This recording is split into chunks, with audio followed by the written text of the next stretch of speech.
Okay. Are you guys ready? Yeah. Okay.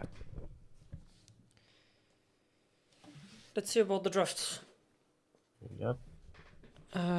So you're red side. Yeah. Okay. So So why I can ex- Yep, go for it. I can explain why I picked Aphelios here because it was me saying we can go Mm-hmm. Aphelios. Yeah, go for it. We didn't ban Jinx, and their AD carry is like basically an OTP on Jinx. And since they picked Zen, I thought that they're gonna go for a front to back comp, right? Okay. So in my head, they would pick something that's like uh, played in front to back, right? Like a Jinx or something like that. And I personally think Aphelios is good into that. Okay. That's fair. So I preemptively picked it. Yeah. Okay. And what about the Volibear pick? I believe it's a confident pick for our jungler, right? Oh, it's Into a Yeah, yeah. Sorry, one second. I spilled tea on my desk. I'll be back in a second. okay. so it's a confidence pick. It's a comfort pick, I mean. Yeah, confident. Yeah. Yeah. Okay. Yeah, that's fine. Right.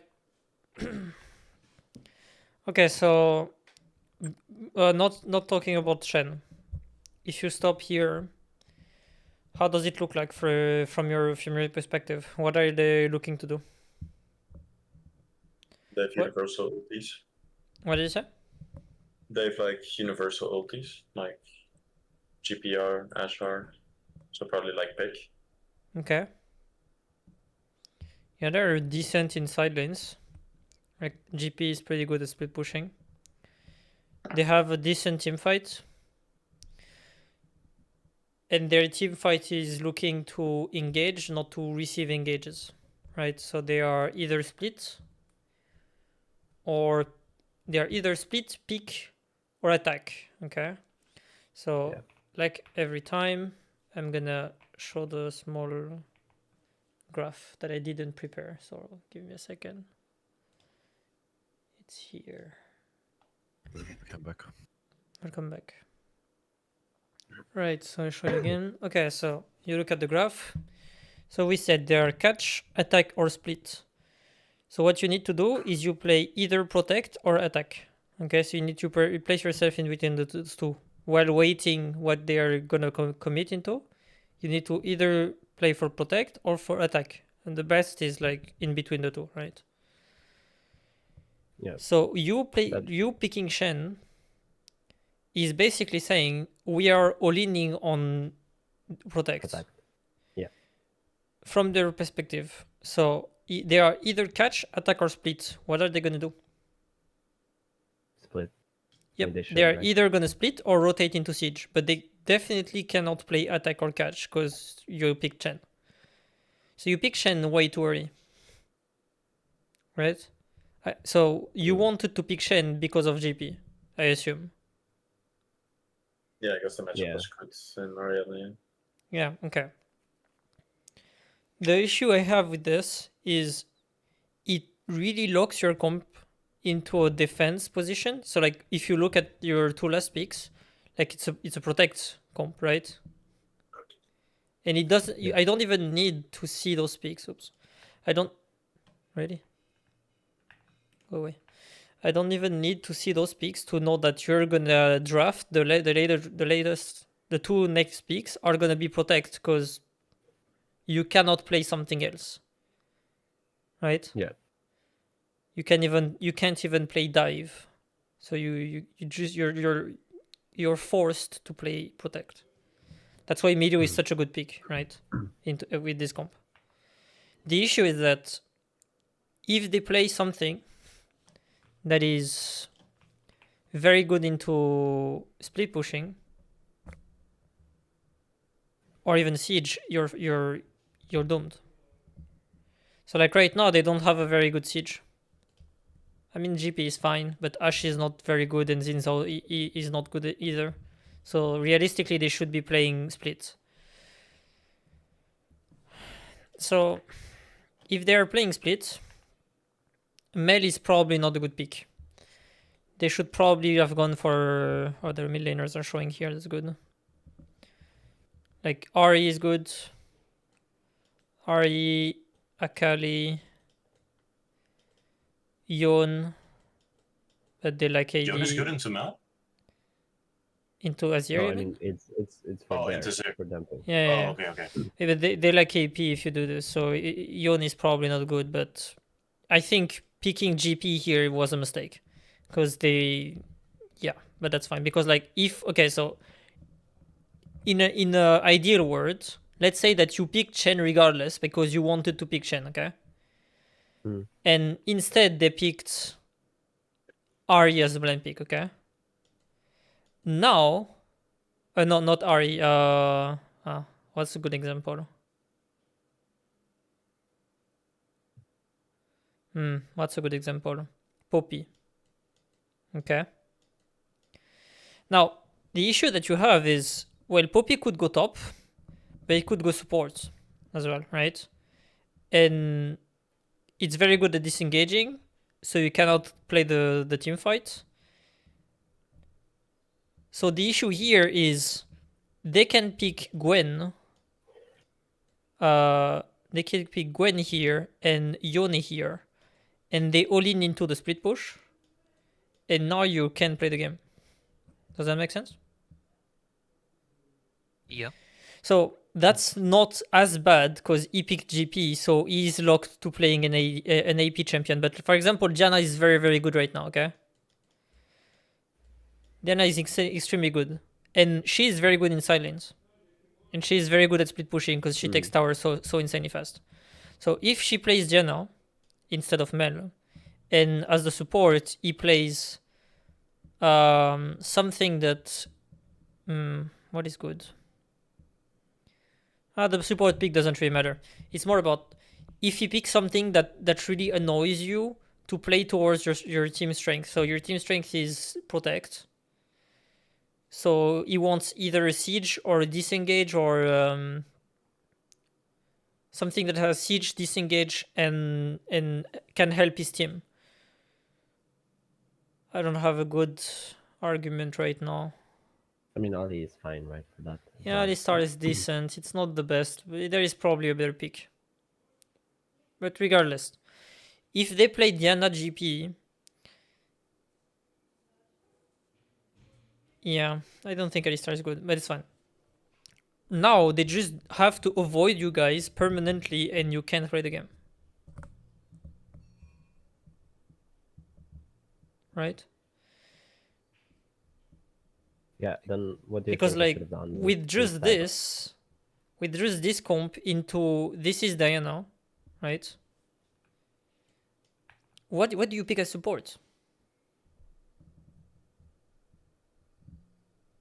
I mean, I feel like I'm kind of. I mean, Is if Yana Ali's not good open, if Ali's open, I feel like I'm locked to Ali or Milio, yeah, with this comp. What about This comp? Yana? Because like they're all Yeah. engaged. Like, is Yana not good too? I mean, that won't fix the problem that you won't ever kill them in silence. You have no pick. You have no pick possible. Okay, so if you look again with the graph, right? Look again. They are on split because that's what they need to do. How do you win against split? You either engage or you catch. Do you have engage or catch here? I mean, Azir is fine as engage, I guess. But what else do you have for engages? Like Volibear? He was really bad as engage. But it's like primary engage. I think it's horrible. So what's your point? Like, do you think you're fine with engage? Like you have No, fine I engage? don't. I don't think. No, I think our engage is horrible. Oh yeah, okay. Yeah, I agree. It's I agree. unbelievable. So the issue that you have right now is that the comp that they have is decent, is difficult to execute, but if they execute it correctly, you can't play the game. Right? Your comp is just designed to receive the engages, and they're never gonna look to engage. They shouldn't. That's why Alistar is not good, I think. Because Alistar is kinda wanting to engage. Like Ash as well, right? But realistically, they are not looking to do this. Anyway, Yeah, I agree. Actually, at the start, only P was Volibear. It's yeah. kind of useless. So I don't really mind the Volibear pick because they don't know if it's in jungle or support or top lane, so that's very good. Not support. Jungle or top lane. So that's a flex pick. That's good. The Shen, I think, trolled your draft. Yes, they have GP, right? But if you place the mid laner here, on their mind, this is top lane.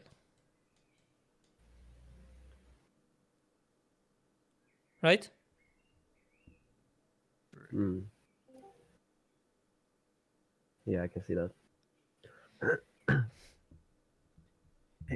Or even they think it's jungle, but that doesn't matter because at least you don't lock your comp into an archetype that they can literally full counter after this, right? So like you cannot play the 3 first picks. You cannot pick something that is like locking your comp into a specific play style. That's why like usually when you look at pro players and their comp, usually it looks like the jungler, like for example, you have a Xin, right? And after this, it's like you have like the very like people very much like play Poppy Azir because the interaction is very good, right?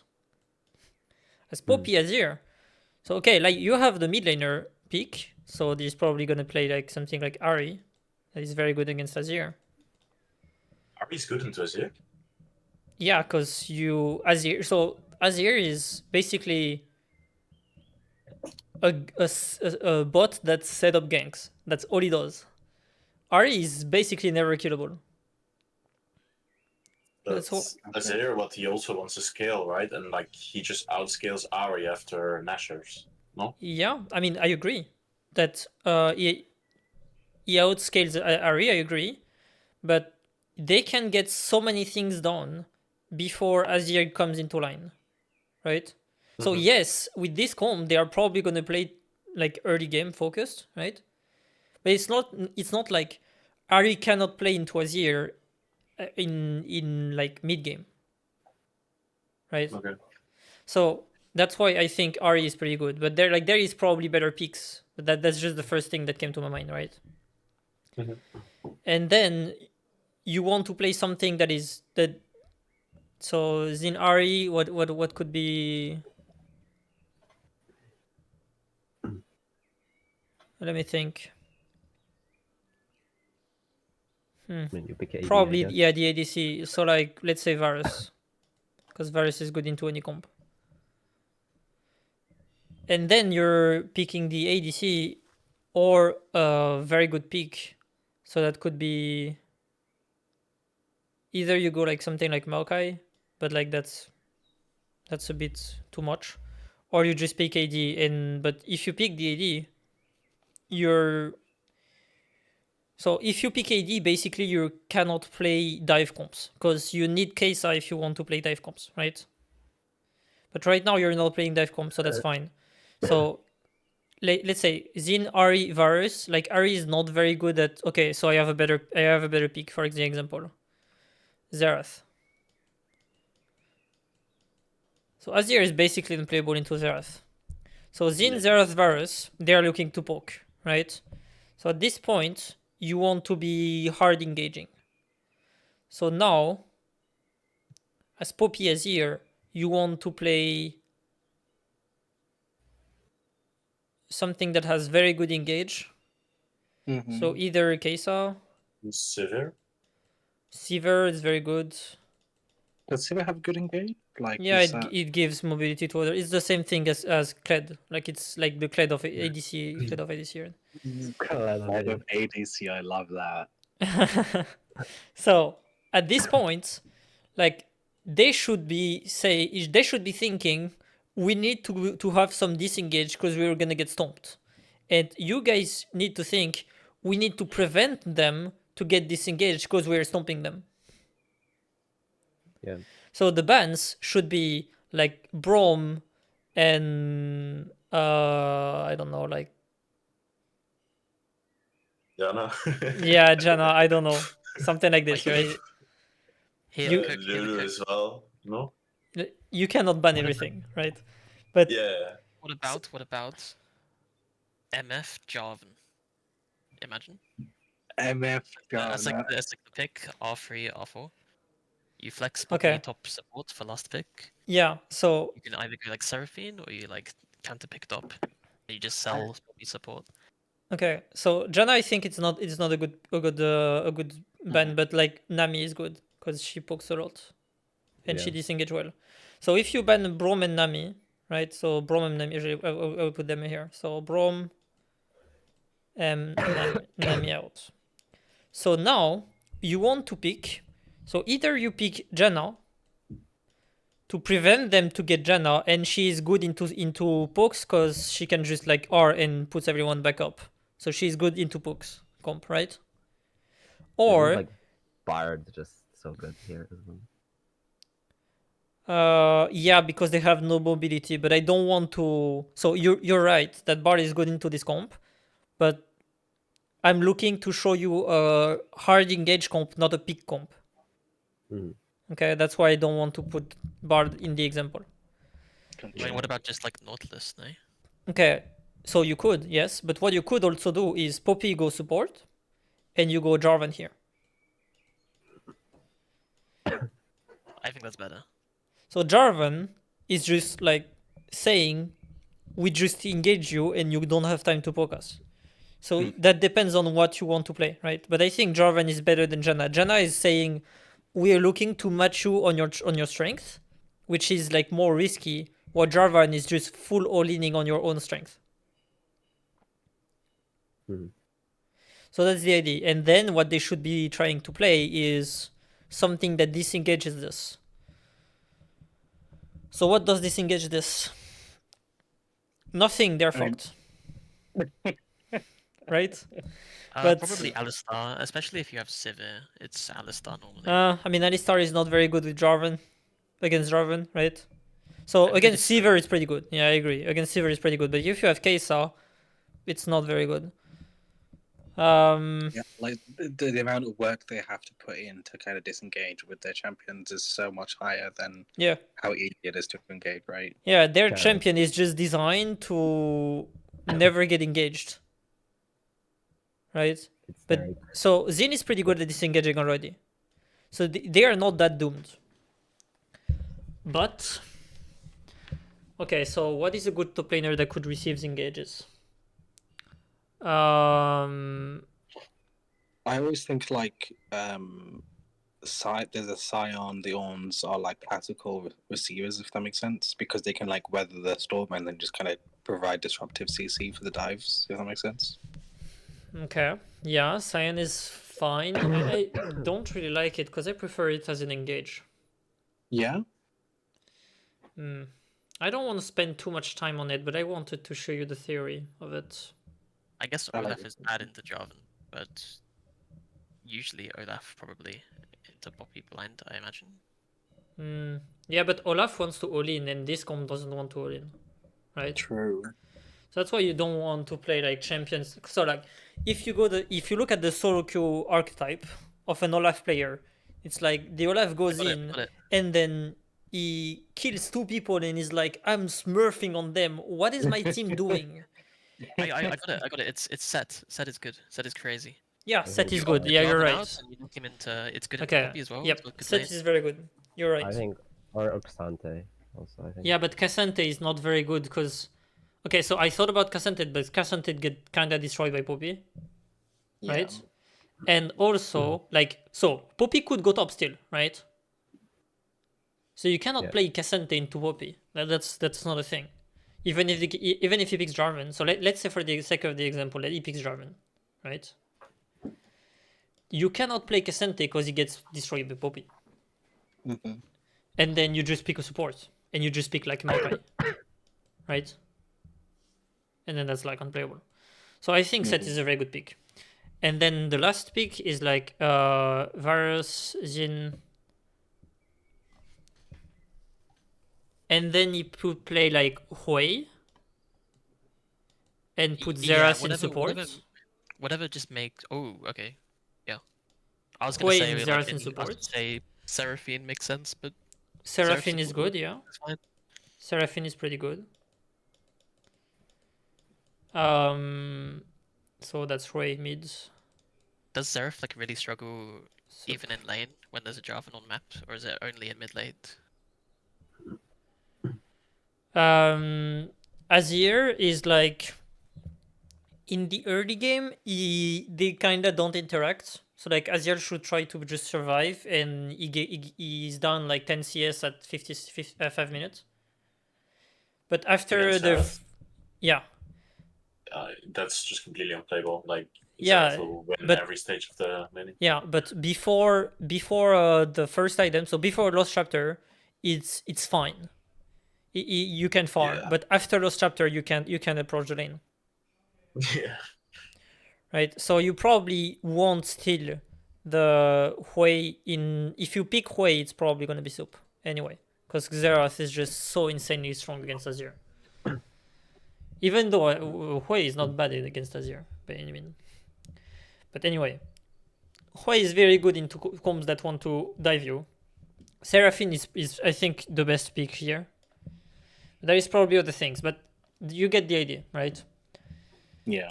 And at the very last thing, you see. So let's say they lock in Seraphine. You hope that Medio is smurfing, and you play Medio just to counter Seraphine. Yeah. Something Does he like counter? this. I don't feel like he does. I think he loses that lane. Yeah, he loses the lane, but he can cleanse everyone. Right? Something like this. Like, I'm not saying that Medio is the best pick, I'm just saying an example. But like to for example, like if they play Seraphine, Seraphine is an enchanter. What support is countering an enchanter is grab, so you probably want to play Nautilus. Realistically. Yeah, Mhm, North with mhm. Kai'Sa, and I agree. Like Yeah. just a better scaling enchanter with Sivir would also make sense. Yeah. But you kinda want to just like have something that goes in, so you don't want to have like an enchanter. That makes sense. But anyway, that's the idea, right? So all of this was just to say that you need to be very careful about revealing your plan for the draft. Okay, that's why I think Shen. Did you lose this game? Yeah. Yes. Yeah, this is the one game we lost, I believe. Yeah. Okay, I'm gonna look at it, right? But my guess is that this is what made you lose the game. I agree. Yeah, I felt like it was a pick that didn't do well in lane and in team fights, just like it was ineffectual, if that makes sense. Like Yeah. the shield never really mattered and everything. Yeah. Yeah, and like also that like Medio is a pick that you took because Shen is a thing, because you took Shen, right? Because like if you didn't take Shen and for example you picked like Cassante, right? That Mhm. kind of does the same thing, but he's more versatile, right? Mhm. Not saying it's the best pick, it's just the example. I don't want to spend too much time on it. But Yeah, yeah. let's say you play like Cassante. Now you're not forced to play Protect, right? And like you look at them and you see like, oh, they have like I don't want to spend too much time, but like let's say like you stay on Azir and then you see them and then instead of this you just like lock in engage, right? Or something like this. Yeah, exactly. Yeah, we can turn the tables on that with Volibear and everything, right? Yeah. I have a Yeah. question though. Yep. What if we on 3 instead pick the Azir because we just blind Azir because we're blinding it anyways, and we don't have to like, really reveal that Volley is going, as you said, top or jungle. So Well- it might be confusing with their bans, but then we are also not locked because Azir can play multiple ways, no? Well, you're right that it helps for the brands. So if you were going to play Shen anyway, it's better to swap, right? Because like at least you're not showing that you're gonna play a protect, so they cannot ban protect things, right? And they cannot ban like pick things as well. So like this is pick, right? Like the karma ban makes kind of no sense, but that's fine. It's just because I play Karma. Okay, yeah, that's fine. But regardless, what I'm trying to get at is if your pick reveals your comp, place it at the end. Right? Yeah. That's what I'm saying. So like, for example, let's say like you will understand that I really like Poppy. Okay. I It's love Poppy too. Poppy's yeah, the it's best. such a big. It's so flexible. Okay, so like, let's say you play you pick Poppy here. From their perspective, it's like, oh, I'm against Poppy. Wait, no, I'm maybe against Volibear. Oh wait, I'm maybe against the support. Right? He doesn't know. And at this Yeah. point, like, this is a flex. This is a flex. And this is like, it's good into any comps, right? Except dice. Yeah. So at this point, they just don't know what to do. I really like indexing to flex. It's a damn shame that like Poppy's always banned against us, but I like the indexing into flexes. Yeah. Just to kind of give uncertainty, especially on to make lane stronger as well. Yep. If you look at a bit at the drafting of pro players, usually like it's always flex on the first picks, right? There is always like a Jace here and Poppy or anything that can go again that can be flexed. It's always picked because it's so strong. You don't know what to you're playing it, right? Right. Trying to not lose too much time. Like we already spent like quite some time here. No, thanks so much. Oh, this game. This is the This is not the correct game. third This is the game. third game. This is the third game. Okay, Yeah. so That- I that think was this the is third like game. this. I did not know you can open replays like that. That's pretty cool. Yeah. this is Mel it. Azir. Yep. Okay. it's time to Oh, look at it in close detail, gang. Okay. So you play Ignatius Shen. 2 hours later. Mhm. Let me know if I'm going too slow on things. Absolutely. Nah, don't worry about it. Okay, so I'm just gonna throw it here. If you want to be doing a standard 5-point, here is how ideally you want to do it. You want to have someone here, someone here, someone here, someone here, and the ADC cannot really walk up, so you stay here. Yep. So what you should be asking yourself is that not dangerous, right? So here is the thing. If the mid laners goes here, or you're doing the no, that says here, never mind. So if He has mana flow, he wants to proc it on me, so I just don't want to give it to him, right? So I'm Yep. just respecting. yeah, that's fine. The thing is, if your allies are here, and she is trying to proc it, like you just dive him. I mean, not dive him, but kill him, or at least Yeah. like get it out. And if Yeah, this guy scare him away. recall because he had like a bit of damage, then you get the push, right? Regardless, when you want to be entering this bush, because this bush is the highest contest thing that you want to have, right? This is what gives you space in mid lane and in sides on the defense. So what you want to be doing is out of base, you instantly right click here, right? And then you start going here, and as soon as you see someone here, you just back off and stay here. And then you can enter this bush if you want. Because like this guy cannot enter this bush because you're here, and you cannot enter this bush because he's here. So basically this is a staring contest, right? You guys just stay here. Yeah, Midwest. But if no one is here, then you get the position, and then you're in the good position, and you can like do something here. You can like try to get a ward if you want. Like you have so many things to do from this bush. So that's why you always want to enter those bushes. And as a mid laner, if those bushes are taken, you can just like walk forward and try to get like the push, like the first 4 autos that just like dictates the lane. Even though like Azir is not a good in early game, like let's say instead of Azir it was Syndra, it would have been make a very big difference. Yeah. Right. Yeah, you got it off. Yeah, that's fine. Just gonna take this. Okay. So what's your plan for this game? On the first 5 minutes. I think when we went into this, we didn't have too much of a plan, right? Like we didn't talk Okay. about Drake or grabs, I believe. Our thinking was we're gonna outscale. Yeah, So exactly. I think we just wanted to take it calm and just like even give first dragon if we don't see a position for it. Okay. So if you're okay, so you need to be very careful that you need to communicate what your intent is in the game in the loading screen, right? You can't just go into a game and then playing your game and hoping that your teammates are playing according to your game plan that you didn't state. Does it make sense? So if you're looking to scale, the first thing should be we are looking to scale, so that needs to be said, and then you say like if there. So I'm not as a jungler. You say I'm not fighting the scuttle, right? So your laner don't have to fight for prio, and then you're saying we are looking to give Drake, to give first Drake.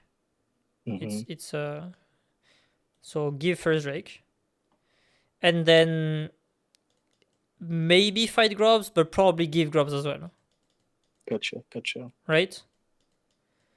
So because like if you don't, here is what it changes if you're looking to not give and look to fight it. Okay, so if you're looking to get the Drake, now the laner needs to reset at 5 minutes. And then if you look to get the Grubs, now your top laner and your bot lane need to swap at 7 minutes. Yes, yeah, exactly. Right? Yeah. So if you're not stating this, at 7 minutes and at 5 minutes, people are going to be, oh, I'm not ready, I didn't prepare the wave, oh, I can't. And then your game plan is fucked. Right? So you need to be careful about communicating what your team is looking to do, in the game. Because it changes a lot. So like if, for example, let's say Azir, right? So Azir doesn't need to reset at 5 minutes because you're not gonna fight the Drake anyway. Okay, so now Azir, what he can do is he doesn't need to reset at 5 minutes, right? So what it could do is he doesn't reset at 5 minutes, he reset at 5:30, and then he collects the wave when Mel arrives, and then he has prio for the next wave and then dive top. Oh, okay, yeah, like looking for alternative like Can you trade. repeat? right? So how do I do that? Okay, so why do you want to reset at 5 minutes? If you so let's say let's take the example. Let's go at 5 minutes instantly. Okay, This so is if you don't fuck up laning phase, right? Because like sometimes you don't have the Well, opportunity to reset at the timer, right? well, you need to prepare yourself, right? But right now you already reset it, so there is no point for you to reset at this point. But let's say you didn't reset yet, Yeah. okay? So this wave, you need to clear it and then instantly recall. Why? That's what I was hoping for, but you didn't say it. But I'm gonna ask it for myself. Why? Yeah, it's because they're gonna do dragon, and you want to reset to get prior for next wave and dive top. But Exactly. plus- Yep. So what you could do is, the Drake is at 6 minutes. So what I could do is reset at 5:30. Here is the issue. 5:30. Here is the issue. If you go at 5:30, okay, you got the wave. It's 5:30. You press B. You take the 5:30 wave and then you press B. Okay, so now you press B and you're in base. Oh, but that's the wave, and he already pressed B and already come back. So now he has priority when 6 minutes hits. But can I recall on a wave that is not a cannon wave? Of course. Because like she can insta push it, and then I will just lose the wave, no? Like the Yeah, wave but from they 5:30? okay. You're right, but she loses Drake. Huh? Gotcha. Okay, because if she's pushing the wave, she's not really able Okay, to kind of go so and test Drake and everything. At 5 So minutes, let me explain so you understand. Okay. Yeah. So you clear the wave here. Ideally, Yeah. you clear it like faster than this, right? Ideally, you just like do everything you can and don't try to avoid damage and just like instantly shove it. And then you press And B. here I reset. And then you reset. Mel has two choices. Either she matches your reset or she just pushes the wave. So let's say that she pushes the wave and looks to deny you CS. And that she then denies you like all 6 CS. Okay? Uh-huh. So it takes like, I don't know, like 15 seconds to 16 seconds to kill the wave. Okay, so let's say that you blew all your HP away to get the wave, and now you're recalling right now, right? Because you would be like more aggressive and had more damage done. So right now you would be recalling, which means that at this point, now you would be in base and start invoking. So basically you're walking with this wave, right? Okay, so now let's look at Mel. Now you're in base and she's not here. Okay, she's clearing the wave, and now she presses B, and you are here, right? Because you're walking with the wave. The next one. Now she. So let's move forward 8 minutes. She is in base, right? She just recalled. Now you push this, and then you go Drake. I see. Didn't you say that she's gonna push the wave at 5? So she goes to Drake. They do Drake. I take the wave at 5:30. I reset and then come back at 6 to have prio over that wave, and then I go top. So I can't do Drake, right? You can do the opposite, which is like, if you're not looking to do Drake, you want to be looking to do something else on the map. So you don't have. So realistically, what will happen is either you just like try to deny the wave and you don't care about the priority because regardless you're gonna not fight the Drake, or you can mature recall at 5-0, right? Because regardless you're not gonna lose any CS because she's gonna recall because she needs to, and then you're fighting here at 5:30 for the wave, and what you could do is just try to instantly shove it and then look to go top. And if the top laner plays it right, not at 5:30 but at 5, so the top laner needs to recall at 4:30 and then comes back and start a slow push for 1 minute, and then crushes 3 waves here. What will happen is the mid laner needs to go top. Because if he doesn't go top, the mid laner dies. The top laner dies and he loses the wave. But wait, the jungler is on Drake. Oh, but the jungler needs to save his top laner. Okay, so now that's a 3v3 top. Okay, and it's 6 minutes. So if you stall the game for 1 minute, now you can trade objectives. I see. Okay, that makes sense actually. So if you make it, even if you make it obvious that you're looking to dive top, and they try to prevent this, it's good for you. Because it allows you to facilitate that trade. Yeah, it facilitates to trade. It also delays the Drake, which delays the soul if you're looking to be like scaling, right?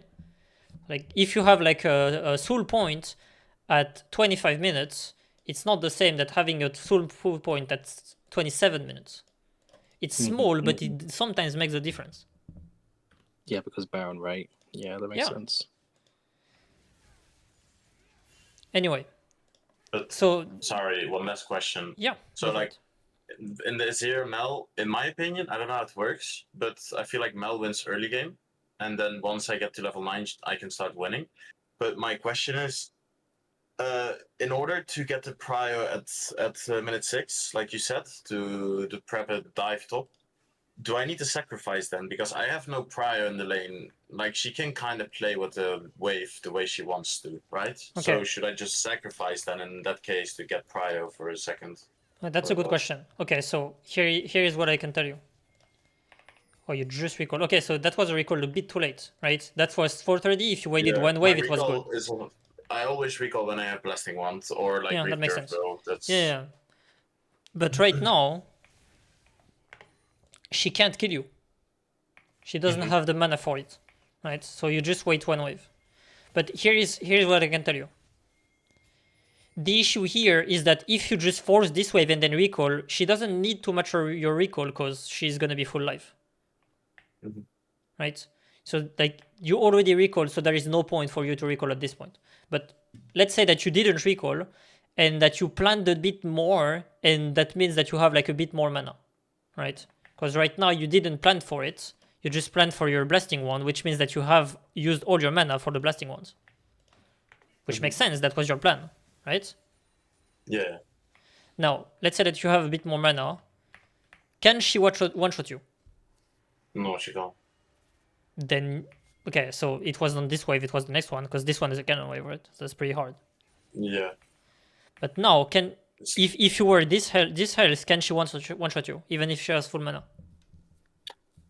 She can harass me in a way that I can't lane anymore. Yeah, that's fine. You're recalling after it.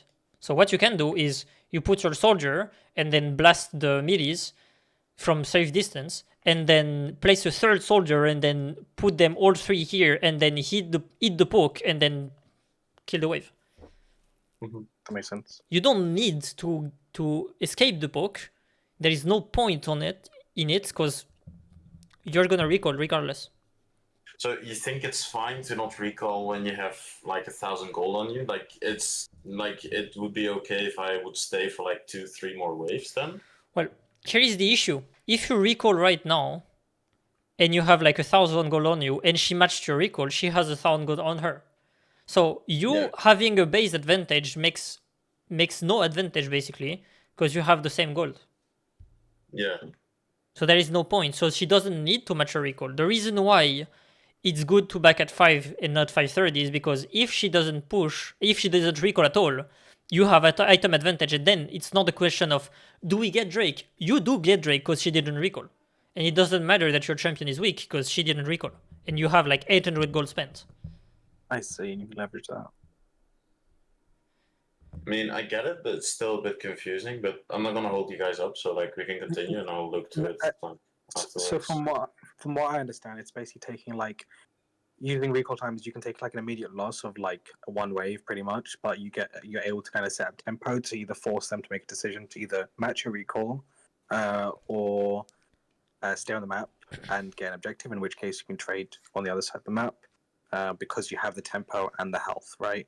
Yes. And that makes sense. And if they try and match a trade, then you can just delay things, and then you can set up a trade on the other side of the map for objectives, pretty much when Grubs and Drake are up. Okay. Is from what I understand, if that makes sense. Yeah, Yeah, so it's, it's It's taking just small loss I to have get this there. mentality that I'm an Azir, I will scale, so like 10 CS a minute is great, right? So I don't want Yeah, to it- sacrifice a single wave. you're right, feel it like- is. But here is my point. Even if you're Azir and you're looking to farm,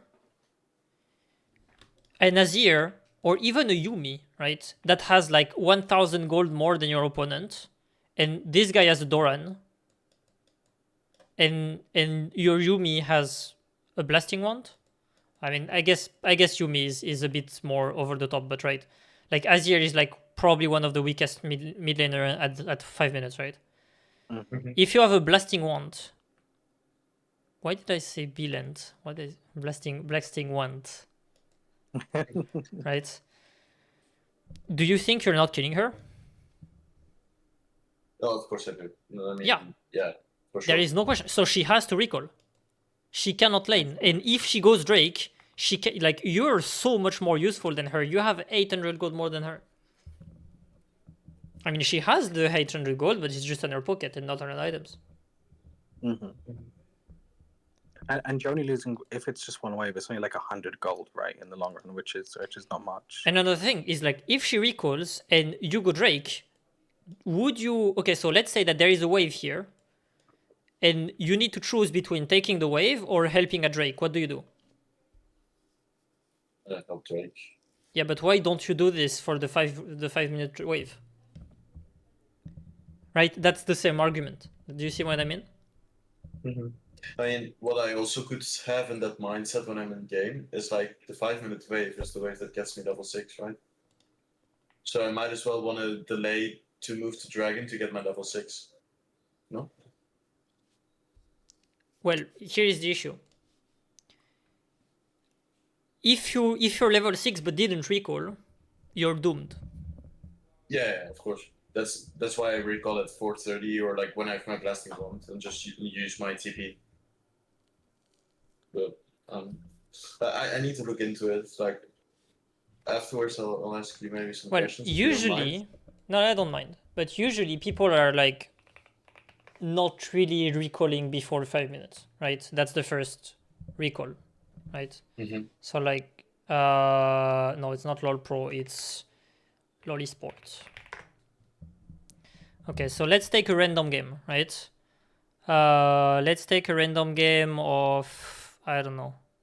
I What team think do the LPL does this quite a lot if you want to choose one of their games. it doesn't matter. They're probably going to do it anyway. So give me a random team. Those returns. If you want. Yes, what about KC? Yeah, sure. You can go take KC if you want. Right, so KC. Okay. Let's look at them. Right, so I'm going to skip. Right, that's great. And then I'm going to skip to 5 minutes. Mm-hmm. Right, so two possibilities. Either they already recalled, which... Yeah, it's for the tier. Like, you want to Right. recall as soon as possible to get tier. That's the 5-minute wave. They already recalled, so yeah. And then... Okay, but the Drake is not contested, so that's not a good example. Let's see game 2. What is it? Game 2 is... Oh, it's quite far in.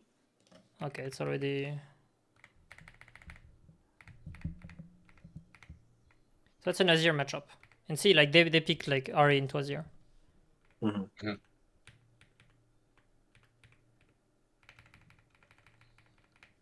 Oh, they already recalled. What am I looking for? Yeah, well, they already recalled, so they're not gonna recall again, right? They recall at 4:30 instead of 5:30, so that's why they're not recalling. But I really want to show you a game where they didn't recall. And then he kills her. Great. Yeah. I don't know any of the sim. Oh, T1. I like I them. love it. Check Genji. They usually stick to standards. Okay, so here, oh, they recalled also. Maybe Genji's. Heal now. Well, here, okay, so here, you're just recalling, right? But like, they're already giving Drake. Because like, all the bot lane is top, right? So they're not looking for Drake. I see them because they've already made the switch. Yeah. Yeah. Well, that's not a good example. I don't want to be looking for too much. I don't know, random game. Oh, that's T1 again. I really want to show you guys. The Drake already spawned. It's 11 minutes. Okay, they didn't recall. It's a matchup that is quite... Like, they are never going to recall because they are never going to die. Mm-hmm, mm-hmm. So, he shouldn't recall on this wave, but he should recall on this one. Yeah, we see the. Right? Yeah, we saw the. They both recalled here. Yeah, And really now free they of can dismissal. fight. They can fight for the prio for the Drake. I watched this game. Yeah. That's Yeah. But well, they are all top again. Anyway. So It's fine, don't worry, I get the point. And like honestly, like we can watch it one day calmly if you want. yeah, I would This have was liked to actually have a something good I would like. example. But yeah. Yeah, don't worry about it. Next time I'm gonna bring another example. Sure. Okay, so I kind of skipped the first things, but I mean, to be fair, 0-0, probably nothing happened. Anyway, another thing why you want to be here at 6 minutes and not 5, because the Drake spawns at 5, right? So the question you could be asking is, wait, did the Drake spawn at 5, or am I stupid? I'm pretty Yeah, sure it spawns at 5. no? Yeah, Yeah, it spawns it at 5. spawns Yeah, 5. okay, so why does it spawn, why 6 minutes and not 5, since it spawns at 5? That's the question I'm asking. I imagine because junglers don't look to start, like, get it on start, if that makes sense. Like, Yep, 6 'cause, minutes. 6 minutes is the end of the 2 full clears, yeah, makes sense. right? That's why at 6 minutes it start fighting for the Drake, because they finish their full clear. So if you like, there is like a few timers that are very good to know. It's like the 3:30 that everyone knows. It's like it's very obvious, but like the 6 minutes is the same, right? I mean, Cephalon, most junglers you encounter and you yourself, do junglers ever kind of like disregard their clear to start Drake on 5, or is it mostly like Deontots was saying, which is a 6 type of In competitive, they might just do it on spawn though. Well, I did a cam clear, so I could have done it straight after I backed at 5 minutes. here is the It- issue. I'm not just a rarity. Sorry, go ahead.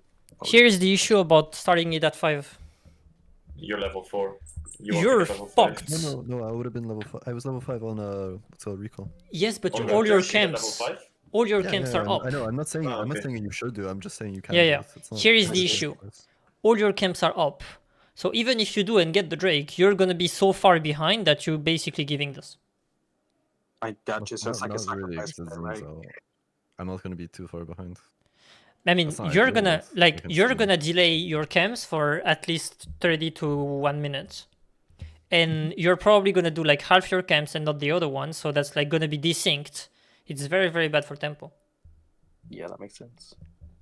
So yes, you're not gonna be like massively behind, right? But like the number one issue in solo queue that you see on jungler is that they are focused too much on objectives. They just like fall too far behind. Because like yes, you're not gonna fall too far behind for this Drake, but if you're doing for this Drake, you're gonna do for the other ones. Right? That makes sense. Yeah, absolutely. So I'm not saying that you cannot skip it and just like rush it for 5 minutes. But usually if you want to rush it for 5 minutes, that's part of the game plan. At 5 minutes, I want you guys to have prio, so you need to recall at like 4. So at 4 you all recall and get the priority for the 4:30, and then at 4:30 everyone on their enemy team has recalled because you backed at 4, right? But the issue about 4:30 is a cannon wave, I think. Right, but anyway, it still gives you priority no matter what. And at 5 minutes, everyone has prio, and then they just like 4-man Drake, so you don't lose too much time. But it needs to be part of a plan. I have a question. So if we want to do Drake, let's say at even at 5 or at 6 minutes, we should always reset 1 minute before. Yes. Okay. Do you understand why? Yeah, because I guess if they don't reset, then you can force the lane, right? Because you have the item advantage. Yes. And if they do reset, then at least you don't lose anything really because they don't have to push the wave. And No, if you do you reset, get you get the prio. Because so how reset works is if you reset when a wave arrives. So let's say it's 4 minutes, and the wave arrives, and you're in base because you just recalled. So you're here. Yeah. You're gonna be fast. Now he is pushing, and it's like 4:15 that he pushes, and he gets back in. Wait, what am I saying? No, okay, I'm stupid. So I'm stupid. I'm confused. So at 4 minutes, you need to push, then reset, right? So it's you need to not recall before 4 minutes. You need to recall after 4 minutes. So at 4 minutes, if you want to have prio at 5 minutes, so that's your objective. So if you want to recall you have to have prio at 5 minutes. If you recall at 4 minutes, which is like basically you recall at 4:20. So at 4:25 you're in base, right? Because like it takes you like 15 seconds to clear the wave and then 8 seconds to recall. Anyway, at basically 4:30 you're in base, right? So 4, then 4:30 you're in base. Now the wave is meeting here. The 4:30 wave is meeting here. Your enemy is gonna push the wave or match your recall. If he matches your recall, he is late to match your recall because you recall first. Gotcha. If he doesn't, he's gonna push the wave to look to deny you something, because he cannot stay on the map because he needs to spend his gold or he's gonna have like an item disadvantage. Every time you see someone recall, you're pushing and then recall as well, right? So if he recalls, it means that at 4:50 or 5, he is in base, walking back to lane. But you're here at 5 minutes, which gives you prio.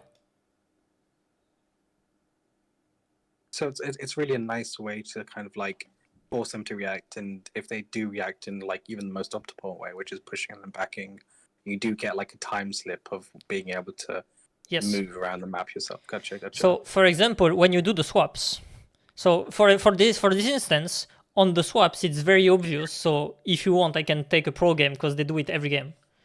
They do. I mean, T1 does every They game. do. But if you look at how the pro teams are swapping, it's like at 7 minutes. Usually it's at 7 minutes, but it can be earlier.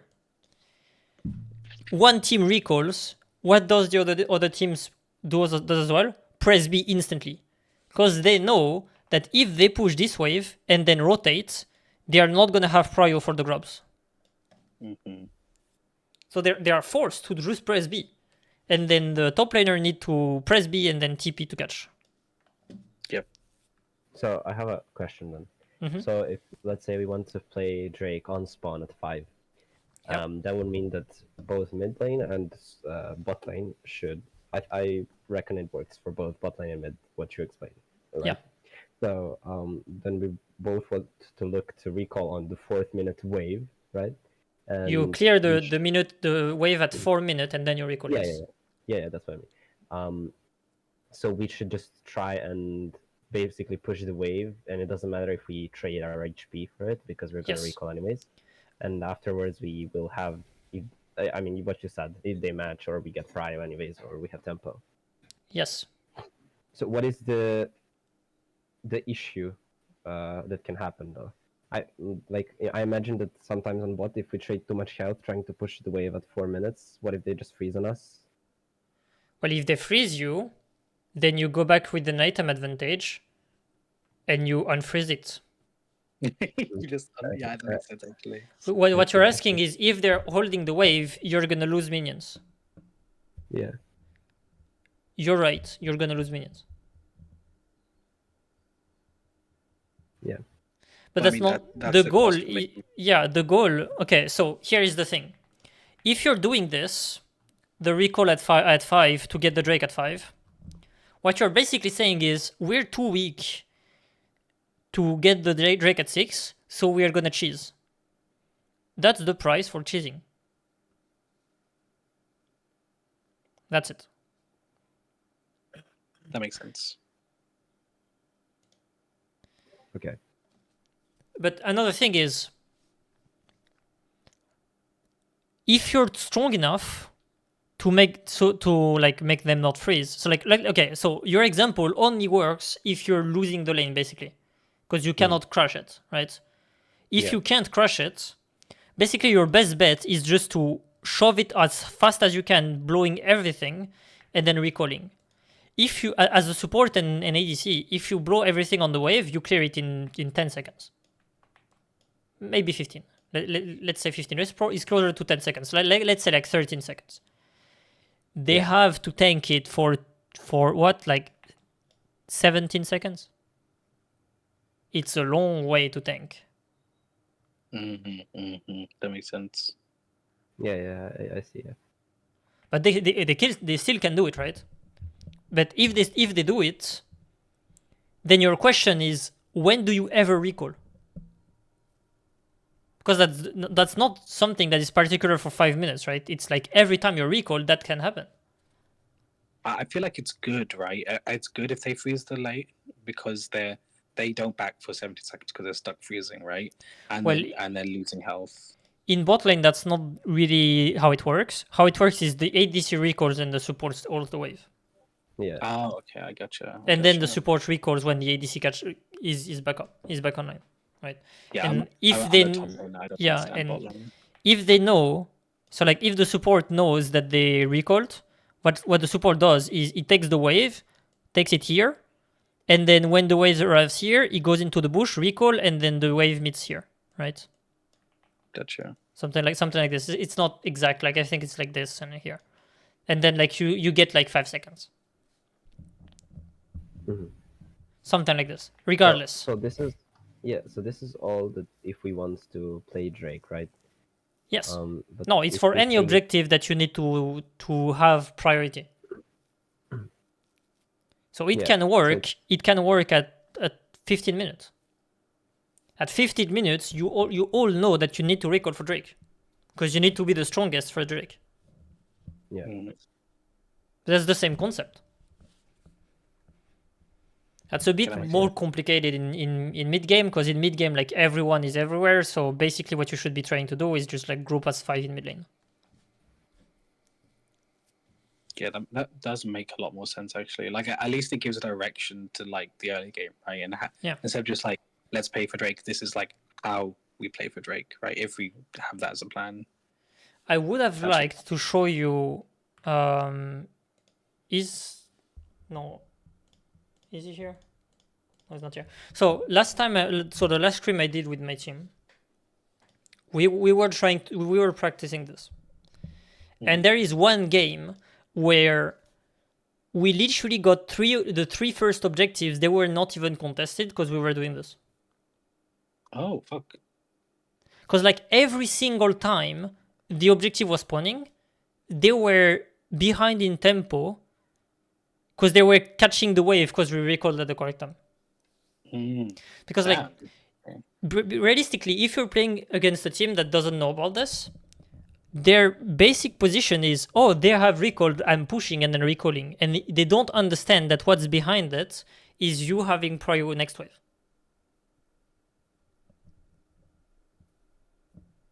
So that's basically like if you play like not a very weak team in early game. So like that's kind of what you're doing right now. You have a very weak team in the early game. So even if you do this, you can still get stomped because like probably 3v4 you still lose. Because Zazir is so dog shit in early game, right? No, let's say what it is, right? But Yeah. if you have like a normal comp, if that makes sense.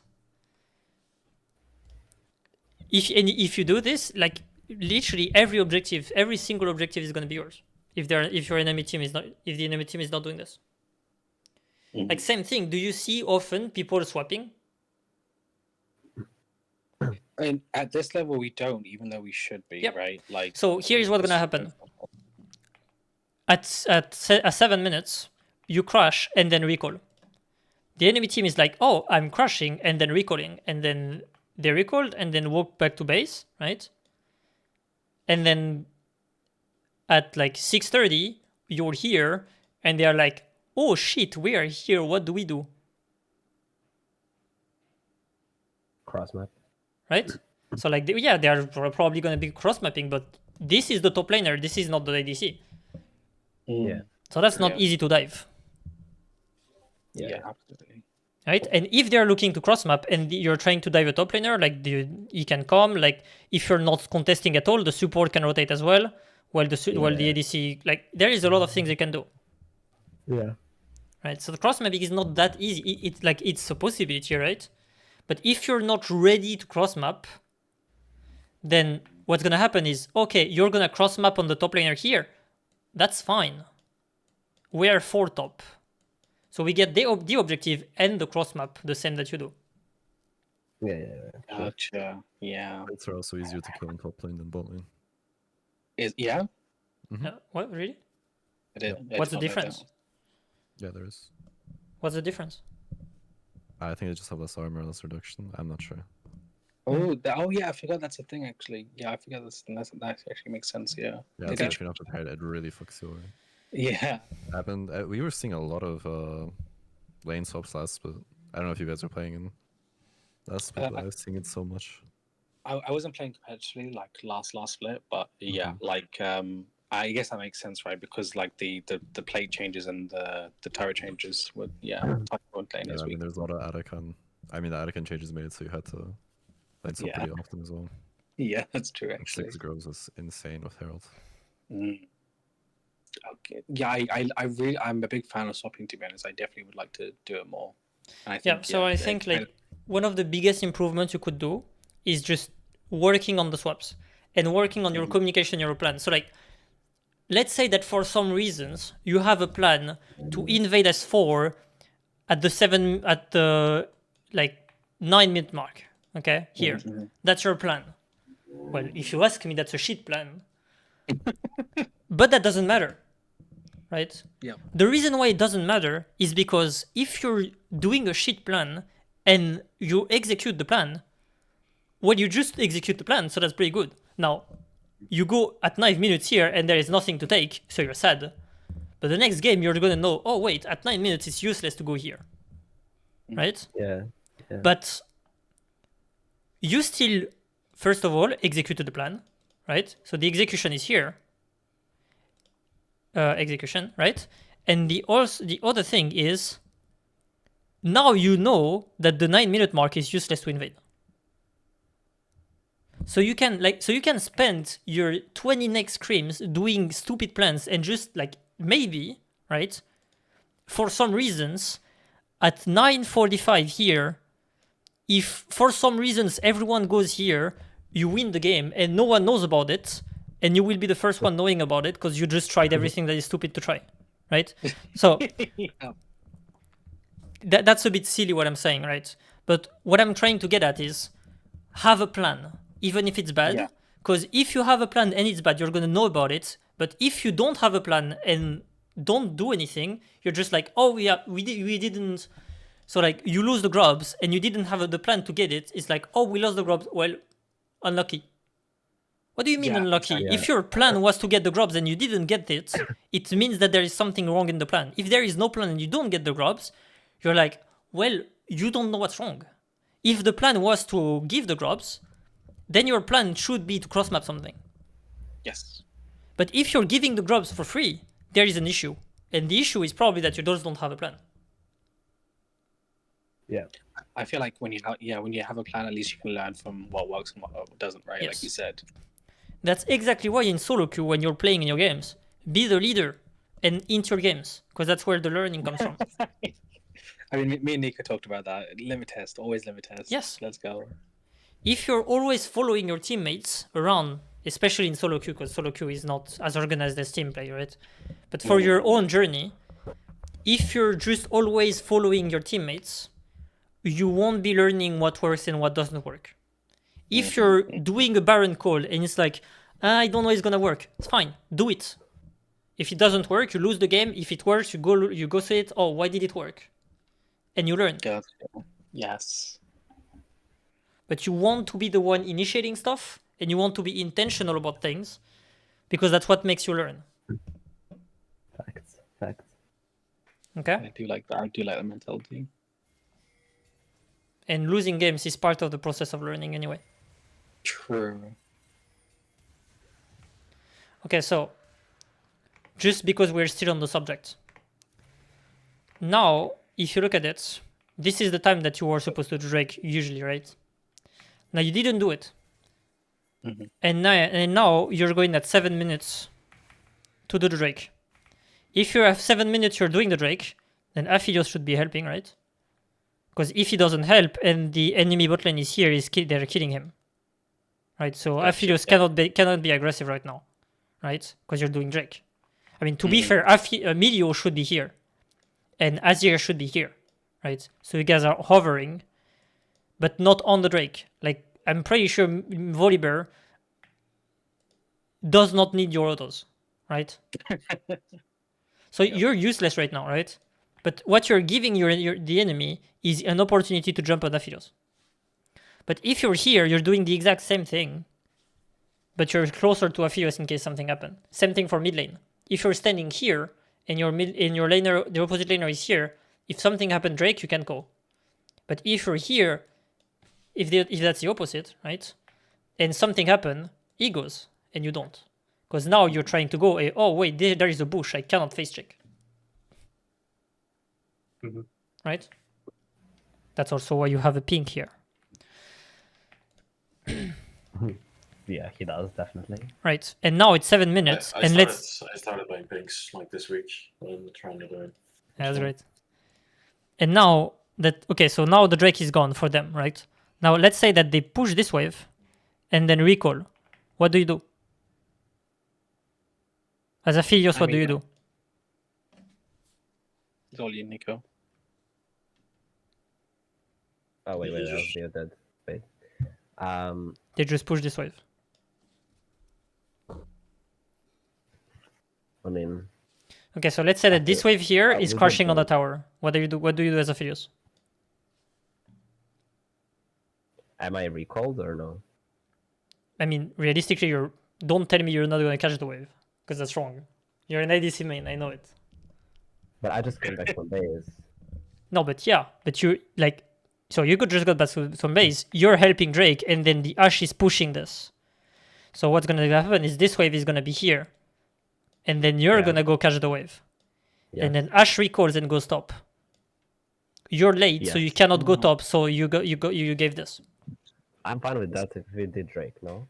Yeah, but you did. The reason why you had to trade this is because you did Drake at 7 minutes, not 6.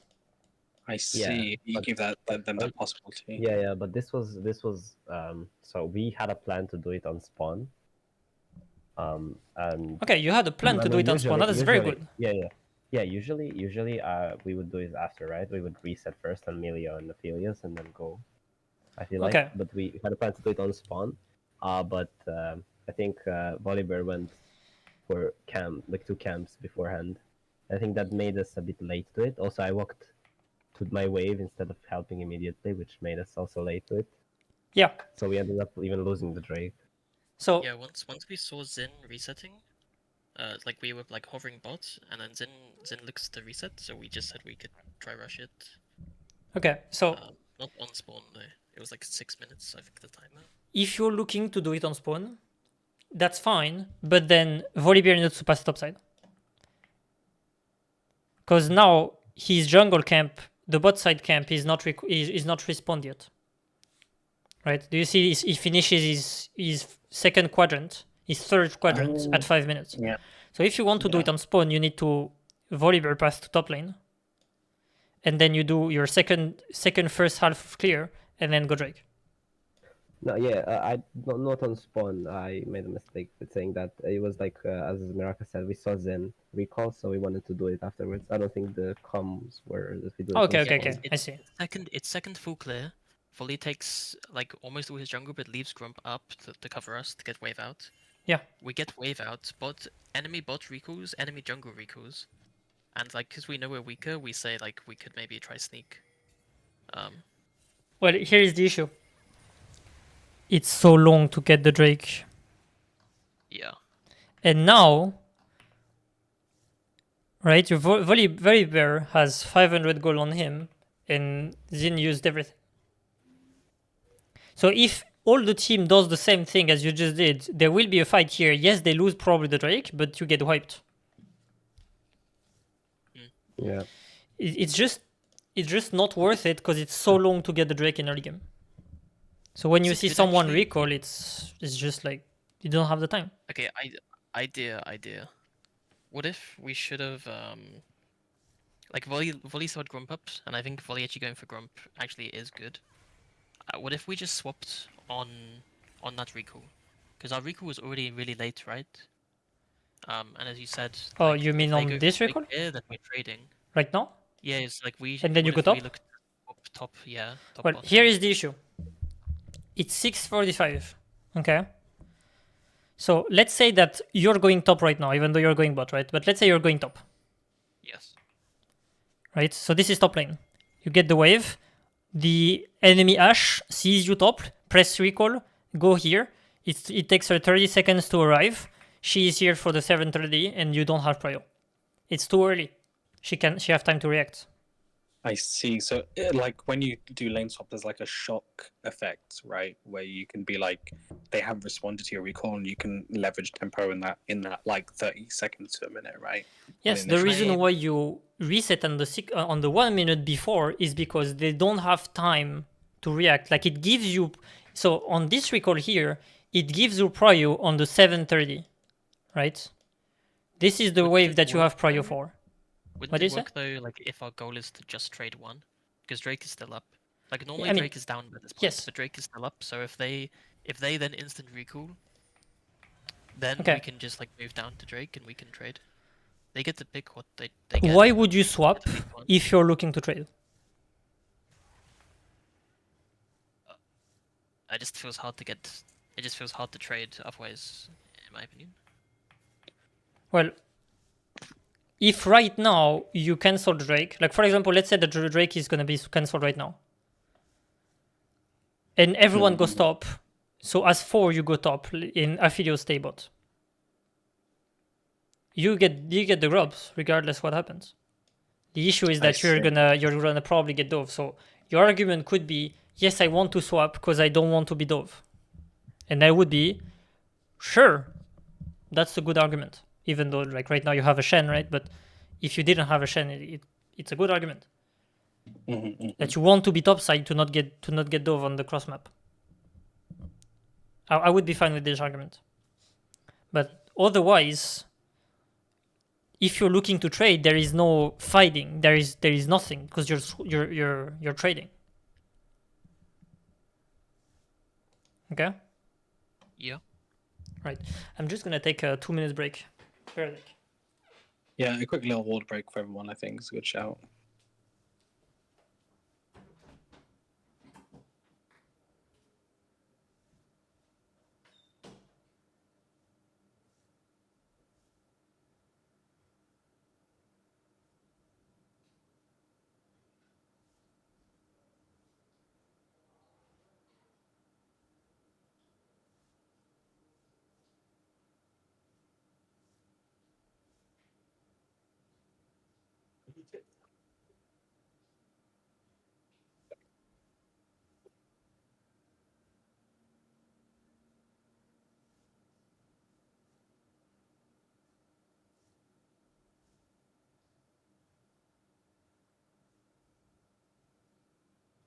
I'm back, gamers. How are we feeling so far?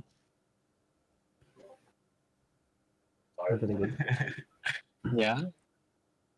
I'm gonna actually swap PC so I can just name that and watch it from there. That's a fucking dream, right? Just let it wash all over you, you know, as you're laying down. Yeah, right back.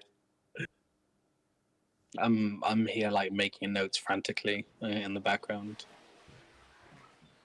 Yeah, I bought some. Let's I bought some go. as well. All right, I'm Let's back. go. Welcome back. Hello, hello. Is someone away right now? Is everyone here? Cephalon, Yep. Morocco. I'm here. Let's fucking go. Nice. Okay, so everyone is here. Right. So, do you have any question before I move on from the lane swap subject and recall No, subject? I personally think we've covered everything that I have issue with. How's everyone else feeling? Mm-hmm. Right. So, what I would like, just before we move on, is next Scrim or next Flex, so it doesn't matter. You can do that in Flex, it doesn't need to be Scrim. You just do this, and then you send me a message, and then I review it as fast as I can, and we take like 10 minutes to 15 minutes, right? Yeah. Within 10 minutes to 15 minutes. And then, so as soon as you're done doing the game and you did something, maybe not on the first game because it's going to be messy on the first game, but let's say that you do this like 2 or 3 times, and then you call me and you're like, we did this on this game. What do you think? And I review it. If I'm already there, great. If I'm not there, we can schedule something else later, right? Yeah. And then you do it. We do it like this 2 or 3 times. So you do like a few games and then call me. We do a review, a very quick review, and then I tell you what I think. And then like I think you're going to be like way better at manipulating waves to give you prio for objectives. I definitely think like Yeah. trying this out is the best way to see like the strengths and flaws of it, right? Is that's the only way, yeah. Yep. Have a plan and fail at it. Yeah, there we go. Should we be trying to pick lanes that like can get prio easier to like No, get the reset better, or it doesn't matter. Like maybe just don't play a champion that is very very weak early. Because like if you have a team comp that is like getting destroyed in early game, like there is kind of no point because you're gonna lose like 3v4 regardless. Like let's say for example that they have like Viego and Draven Oh shit, yeah. and Kalista, Yeah, we cooked. and you have like what is the weakest ADC, like Vayne? Vayne is fine I actually. mean Loki, Aphelios, Milieu. Yeah, Aphelios Mio is not very good. And Azir, and then in jungle you have Ivern. Carpus. Like you're not gonna that's not gonna work, right? But realistically in most games it's not that one-sided. Like right now it's pretty one-sided. I mean that's why you can't even, so like right now this is a 3v3, right? Look at how Volibear dies so fast, right? Anyway.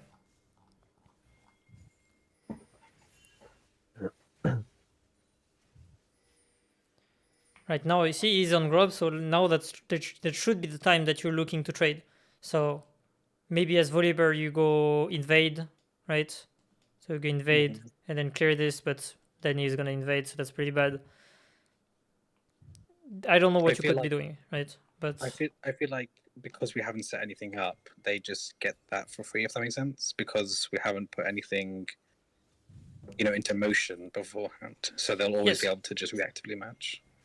well, if you don't say anything beforehand in the game, what's gonna happen is the strongest team in early game is just gonna get everything, and you're Yeah. not gonna trade anything for it. When you play a weak lane, a weak early game comp that scales very well, you cannot just give everything because you're just gonna get. You're not gonna outscale enough and fast enough to be able to survive the lane when they're gonna have soul.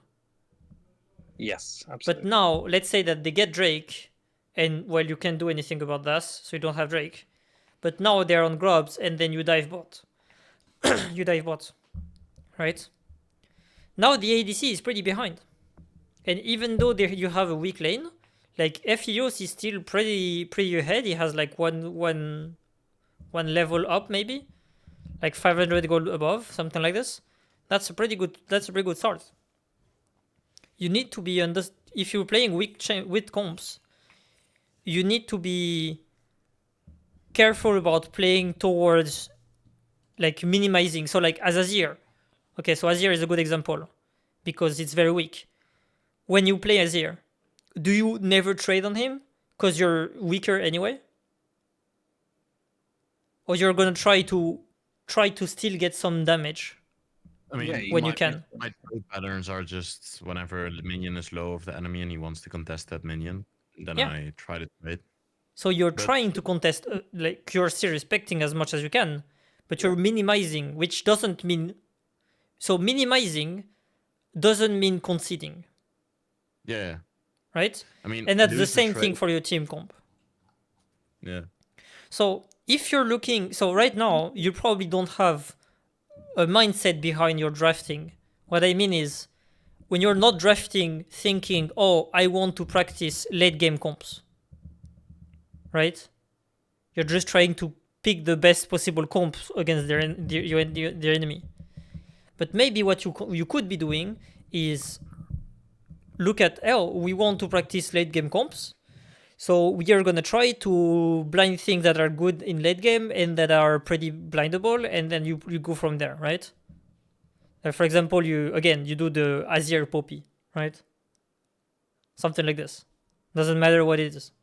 What I'm saying is, if you're looking to get better at a particular skill, you need to be practicing it consistently, which means that if you're trying to get better at trading when you're weaker, well, just play weaker comps in early game, which will always put you in a position where you have to trade. And you're going to be better at what you practice. Yeah, Right. makes sense.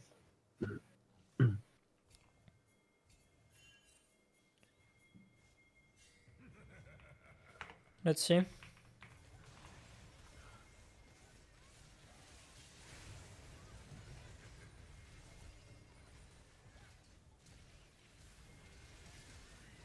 Oof, what is going on?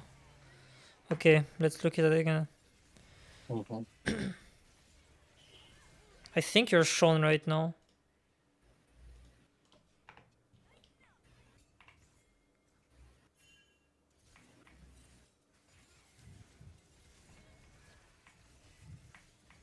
Yeah, you really should. That's fine.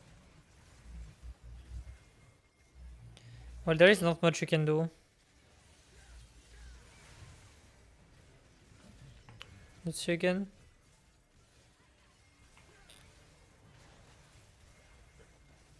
To be honest, I don't really care, but I still want to see. Yeah. Well, the issue is just that Volibear didn't R the knock-up. That's why he got destroyed that much. Then you're out, and then flash out.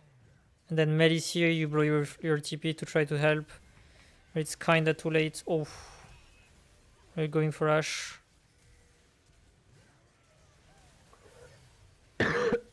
Yeah.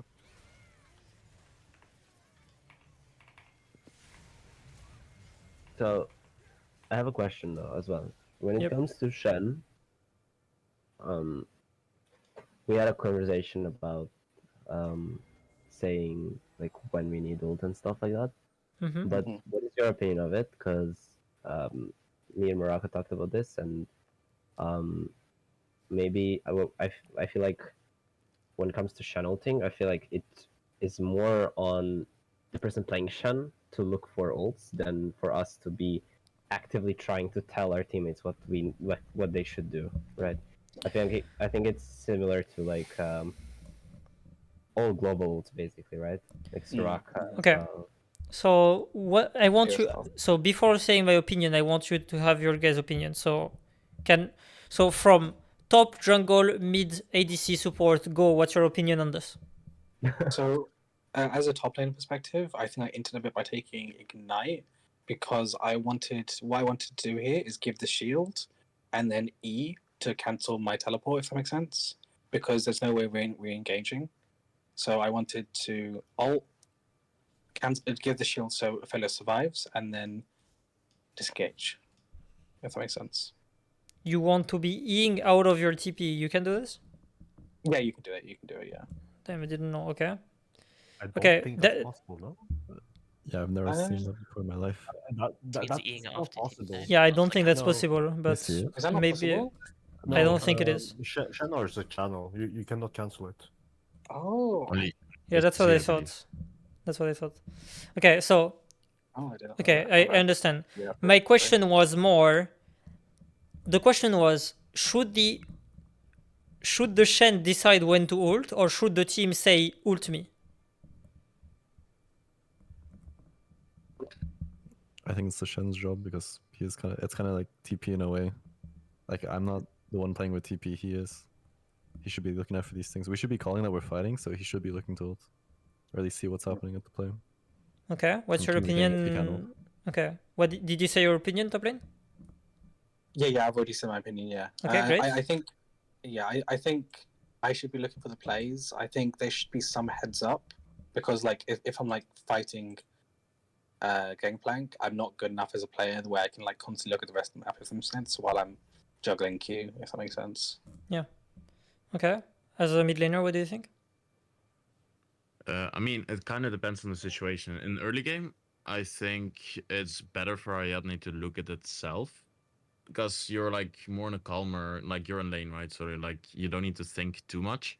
But then when it comes to late game, I think it's really important for the team to let Ariadne know who he should use his ulti on. Like for example, for me, if I play Orianna, I know more or less when to put the ball on someone, but it's always great to get the advice and be like, put it on me because I'm gonna engage from here, right? So like it depends on the situation. In this situation, like in this fight, I think Ariadne can actually ulti me or the Aphelios on. Yeah, I mean he can just look at it because we knew we were gonna fight, so he should just back off and just look. Okay. So On one thing that I want to say is you said in early game you don't have much to think about, which I disagree, because it's about mental stack. So if you're not allocating your mental stack to looking to ult someone else, you're allocating your mental stack to put pressure, tethering the range, trying to punish CS, trying to track the jungler. There is always something to do, right? Yeah. So I disagree on the fact that early game is chill, you don't have to think about it. But okay. yeah, of course, but What is? I mean, in this like in this situation, when we know there's gonna be a fight, so you're gonna try to avoid those situations, right? About punishing the CS. Yeah. Well, I don't know. let's say that on the Shen perspective, he was trying to bait something and trying to juggle between the barrels and trying to tether the range. Like maybe he's just not aware that there is a fight. Right? I mean, right now it's a very long fight, so the chances are that he knows because like there is no one on the map, but except in bots. But Yeah. and like you're probably yelling in the comms. But my point is that if that's a very quick fight, sometimes he's just like focused on something else. Like let's say for example there is like 3 melees that is gonna die, and he needs to be punishing his cooldown. So like there is a lot of things to think in like the next 5 seconds. 5 seconds can decide the fight, right? So that's just what I was trying to say. Okay, as ADC, Yeah. what's your opinion? But in my opinion, yeah, I mean, already said I started this, right? But Yeah. in my opinion, if it comes to the point where we are saying we're fighting, right, and our Shen, Soraka, someone knows that we're fighting, and they're alone on the other side, I feel like they should have at least like 40% of their brain onto the fight, because their spell can basically decide games, in my opinion.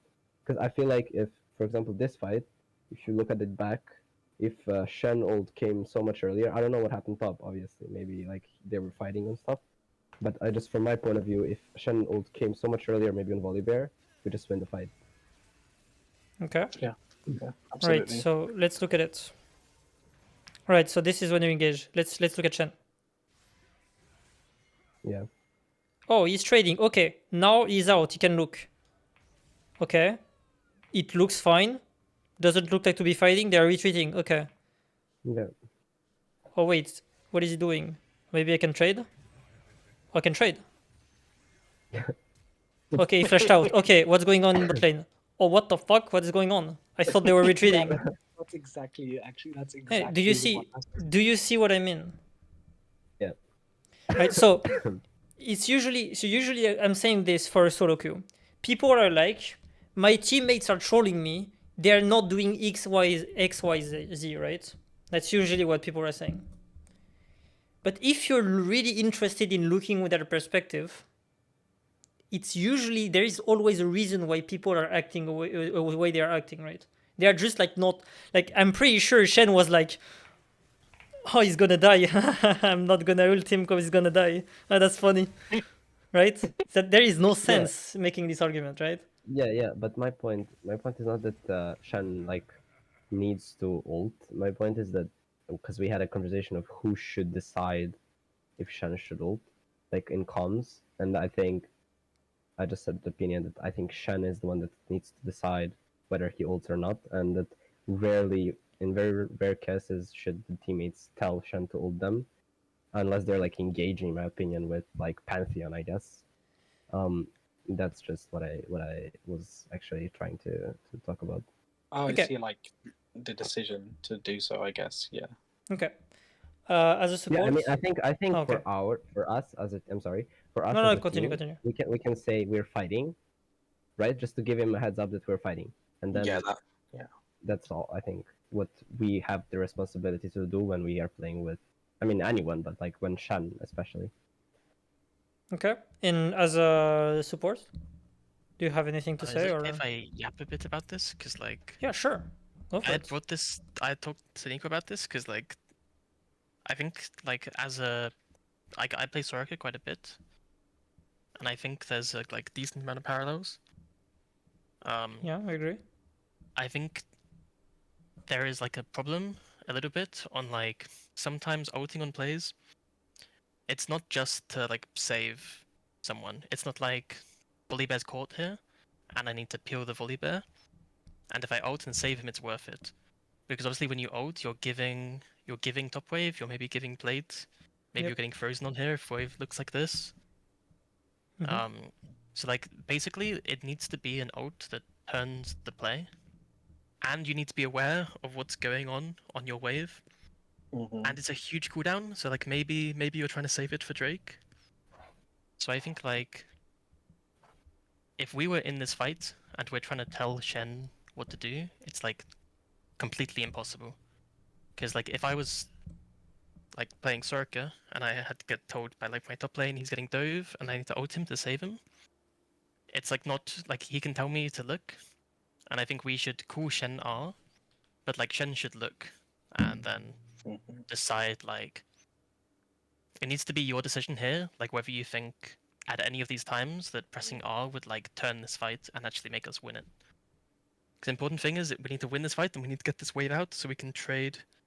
Because it's not just peeling; it needs to be a turn, and you need to be like, you need to be like spending a lot of that mental stack on like working out whether it's worth it. Yeah. But it's a bit like uncomfortable, I think, if you don't play the champ a lot. And I don't know if we play Shen a lot.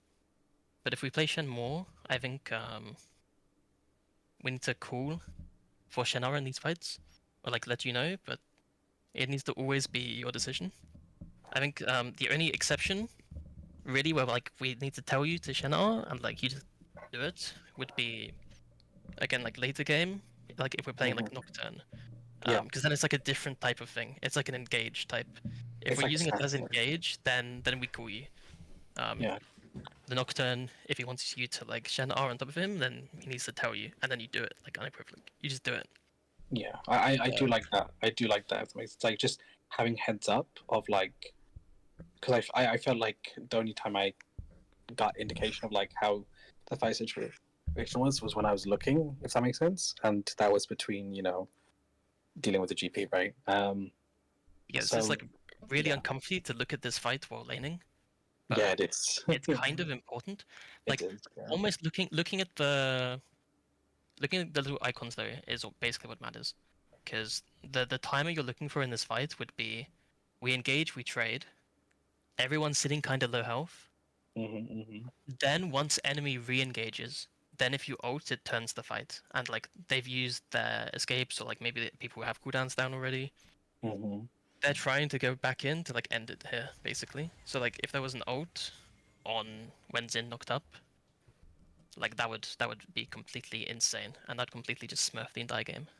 Yeah, yeah. Like the advantage we'd get from the bot side would be much more than what GP would get in plates, right? I think similarly, there's some opportunities which would be good to ult when they're chasing us here, but it's a little harder. Because here. they get to back off, right? As well. Yeah, like if Zin flashes forward, like you need to be watching here, because like if Zin flashes forwards and you ult, again, instant win. I don't think he does, but just key like cooldowns, because if they catch Aphelios and you ult him, you're not peeling like if they root Aphelios here with Mel E, you're not peeling him, you're not getting him out, and you're not turning it. It needs to be basically some kind of like they're trying to burst, or they use their dash and they can't like kite your E anymore. Exactly. Yeah, that makes sense. That makes so much sense. But yeah, it kind of sucks. I think when you walked back on top, like you actually had a really good opportunity to look. Yeah. Yeah, I agreed a little bit by going for the trade on the GP rather than just kind of looking for the ult immediately, right? Yeah. Yeah, it's funny because I'm pretty sure the GP like messes up his spacing because he also is looking and then he presses ult on the fight. yeah, Definitely. Okay, so Do you mind if I also say something? yeah, sure. So, I think most of you guys have forgotten about this because Shen's not been in meta for a while. But Shen got changed long ago, where his shielding has been massively decreased. He is no longer an emergency button. I think the shielding, like if you play the clip and you see the failure shielding, the shielding is to what 300 or 400 HP. Yeah, it's very small. And that's even when it's fully scaled because this is a full-scale Shen ult. It's 300 shield. Yeah. The Shen R is no longer an emergency button. I know that should, yeah. The way you use Shen R in nowadays is it's a proactive ult. You need to use it to bring the Shen on the map. You can't compare it to like a Soraka or Karthus because there are non-commitment ults. Shen ult is basically a Pantheon ult. You go in, you are fully committed to going for the play. So if you want to make a Shen play, you need to actively talk about it beforehand. If we pause like right here, if Shen TP's here, he is completely fucked in lane. If you look at his lane state, he's coming with half HP. GP has full lane control. So top lane's completely over if he ults here. And he Shen's has coming TP as into... well. I mean, I don't think his TP matters. I think he just presses R, takes the entire top lane, and then wins the game from there. Yeah, that's why I was worried about like GPN so far ahead. The other thing is, Shen can only ult the volley. Like the way I would look is, you go in with the volley, and then Shen ults on top of volley, and you use that as like the transportation mechanic for Shen. Exactly. Yeah. Exactly. Absolutely. right here, you would Shen ult, right? Yeah. The other option is like you would Shen ult when volley or they re-engage here. Mm-hmm. The only issue is the second you go in here and they see Shen ult, they just all run out. They sacrifice this in, and again, top lane's completely doomed. Yeah. I feel like Xin would probably So- be able to get out anyway as well, to be honest, with Flash. Maybe. And Yeah, all. but Like at that situation, we we get one can- kill. I think we can then Yeah. just overload bot. I feel. At but least. I think so. I think when it comes to then this, I think it should be more of like Shen then stating if he is in position to ult when we are doing a fight. So I think that would help. Like if we're saying we're fighting and Shen is like I can't ult, like he's in no position to ult, then we don't really need to look out that he can actually save us, and we know that we should back off in case like Yes. Yeah. Yeah. That's where my entire point is. Shen is no longer emergency save button. It's a proactive play. Basically, Yeah. Shen needs to communicate if he has the ability to ult and look to play with the team. So you get a man advantage. And you guys need to look to make the play without that. You have a Shen coming in rather than thinking like, I have an emergency button. I have proactively playing like I have a Shen. So it's a two-way communication. Okay. So I'm gonna make a conclusion. I think most of you had somewhat of an idea of what should happen, but not sure. And I think the best take of the player is definitely the support's take, but I think it's coming from you playing Soraka. So you're right that Shen needs to make the decision. And you're right that you need to somewhat tell him in advance that there is something that is going to happen. Now, here is what the perfect, maybe not perfect, but like an example of a good communication, right? We are looking to fight. Can you look for Shen ult? Yep, I'm looking. That's what communication needs to be. Absolutely. That doesn't need to be more. It can also be like, Shen, can you TP? No. Okay, so we don't have Shen with us. Do we want to fight without Shen? Because you decided to fight, right? Here, you have no reason to fight if you don't want to. You're out. There is no fight. Like if you start running away, and Xin Zhao goes in, Ashe is not in the fight. But if you stay here, Ashe can come back, right? Now Ashe is in the fight. But you walked in, right? So it's not you got caught and tried to make a safe play with Shen. It's you tried to continue fighting, which I'm not saying is wrong. I'm just saying you were looking to fight. And from the perspective of Shen, maybe it was just, they disengaged. Because like if you're not looking at the play and then looking at it again, if you look at it, they are running away. From my perspective, if I just look at this picture, they are looking to run away, right? Because like they are very low, you're very high in HP. Like there is no reason for them to come back. The reason why they do is just because Mel is coming. But my point is that you need to be telling Shen that we are re-engaging. That needs to be clear. And the first issue was probably, I don't have the communication, so it's difficult but it's like more imagine the issue. The first issue is probably there were no heads up of, are you here, Shen? Right? There is Shen, yeah. Is Shen coming or not? So that's the first thing, and that's before the fight. The second thing is, do we fight?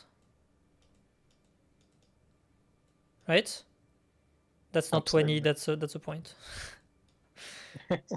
And then, if the fight happens, that's the fight. Before is just pre-communication. So the pre-com needs to be, do we want to fight? Do we want to, like, Azir? Like, you thought about Shin. What about Azir? Right? True, like with Mel with the first room and everything. Yeah, that's the same argument. Are you TPing Azir? Can you? And Azir should say, yeah, I can, or no, I need to get the reset before. So if Azir needs to get the reset, okay, we wait 5 seconds. Right? And once the fight started, and maybe on the pre-com, you need to have something like focus in, right? With this, like in third. It's very messy, but you get the idea. So it's not here, it's like here. Oh my Yeah. god, what am I what am I drawing? Okay. Like this, and then you have like 3 focus. Mhm. Now, I'm going to the bathroom real quick. Sorry. yeah, sure. Wonderful. So once the fight starts, now that's in-fight communication. For the in-fight communication is basically focus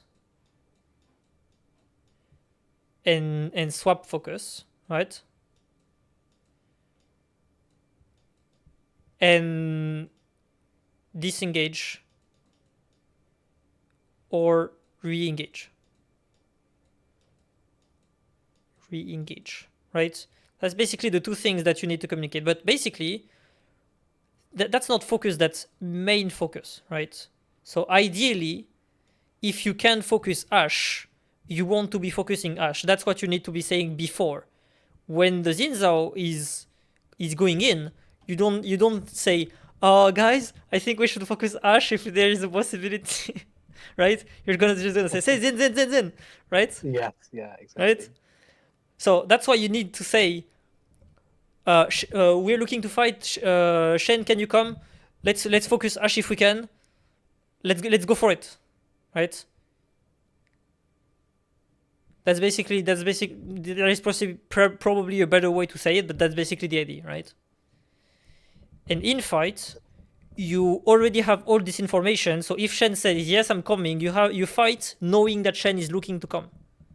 So Volibear is gonna walk forward. Let's say the tower is gone, right? Volibear is gonna go forward, and then Shen is gonna ult the Volibear, and Volibear is gonna R. But Volibear is walking forward because he knows that Shen is gonna come. It's not like, oh, I have a Shen ult on me. That's nice, right? So you need to be careful about. So that's the same thing about. The same thing we were talking about at the beginning. You get so much value from talking about things before they happen, because you can plan, you can like synchronize, right? So that's basically how it should look. There is probably like a few steps that I forgot. But no, but yeah, I think you got definitely the the most idea. important is kind of like the priming, right? Yeah. Priming for the situation, and then one words can really just communicate where the direction of that fight is going, right? Like you said. Okay, another thing is, this is everyone. Mhm. This is, let's say, support, if you decided to support, right? But as soon as the fight starts, except if there is like a very big thing to say, everyone shut up. Everyone listen to the person that's calling. So it can be the sup, it can be the mid laner, it doesn't matter, right? So it's like the shot caller, right? So that's the shot caller that talks. And let's say that someone has flash and wants to flash in. He can say, I have flash, I can flash in, or I'll flash in, or but the issue is, if you do this in the middle of a fight, I have flash will be on top of the shot caller saying what it needs to say. Have you guys played MMORPGs? Played what? Sorry. Have you played like MMOs at all? Or have you raided at all? Yeah, with the raid lead and everything. Yeah, absolutely. There is no one talking. So in raids, it's PvE, so it's easier. Things are more structured, right? But that's the same concept. The shot caller talks, everyone else shut up. Because if you don't have this, you have 5 people talking on top of each other, and they are yelling because it's fighting. Right? It becomes very, very messy very quickly. So I think you would have like a lot of value on having a shot caller, and like maybe you can have like 2 or 3 games with someone that shot calls, and then you rotate and see who is doing a best job, right? But I think you would benefit to just have someone. It doesn't matter who. The idea is just that if you have someone, it's more structured because everyone is on the same page. Okay. Absolutely. Yeah. Is everyone dying already? I like it. No, I'm picking up. So I'm just making notes in the background. So I'm like writing it Okay, down. okay, I see. And yeah.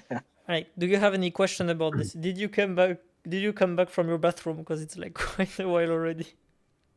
Yeah, I was here. Okay, like, okay. Let's fucking go. Alright. Do you have any questions before we move on?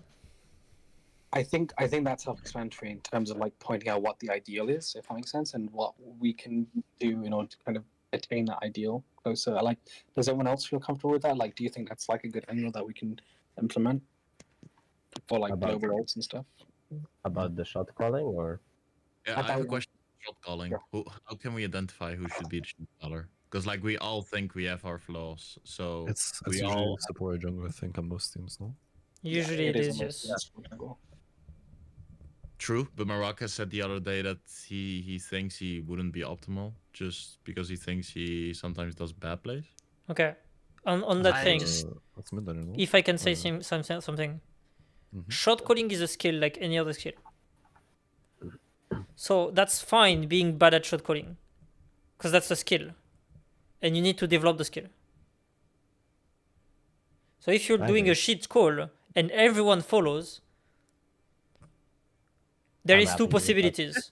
Either the shot caller does a shit call and everyone follows, and the game is thrown, and now everyone turns and is like, "Oh, you're a shit shot caller. We lost because of you." Well, the other possibility is, "Oh, that was the shot caller tells himself, "Oh, that was a bad call. Why? What can I do to not do those calls anymore?" If like someone does, let's say the shot caller say, let's fight, and someone say, no, don't fight, and then the fight goes bad. Well, maybe the fight went bad because half the people were running and half the people were fighting. Exactly, because someone said don't fight. Yeah. Yeah. So if yeah, that's if that's you have a exactly fight, what happened yesterday. yeah, because you don't have a shot caller. So if you have a shot caller and you listen to the shot caller no matter what, if you're not happy about what the shot caller says, you have all the time you want after the game to insult him, right? But don't insult him, of course. It's like the joke. But the idea is, yeah. the idea is, you have all the time you want to disagree after the fact. But if you're trying to cancel the call of the shot caller is never gonna learn, and he's gonna tell himself, "Oh yeah, but maybe it was fine. I don't know because like they said no, but I don't know because my call I thought I could." He doesn't know, right? You can't if you're not following the call of your shot callers, he cannot grow as a shot caller. But which shot calling are we talking about? Because like, I- are we talking about fighting shot calls, or like in general, like macro calls, or? Well, I'm talking about fighting mostly, because macro A team is effort. doesn't necessarily needs to be the same person. Yeah, of course.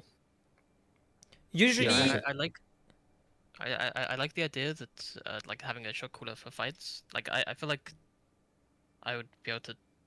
I'd be happy trying doing that.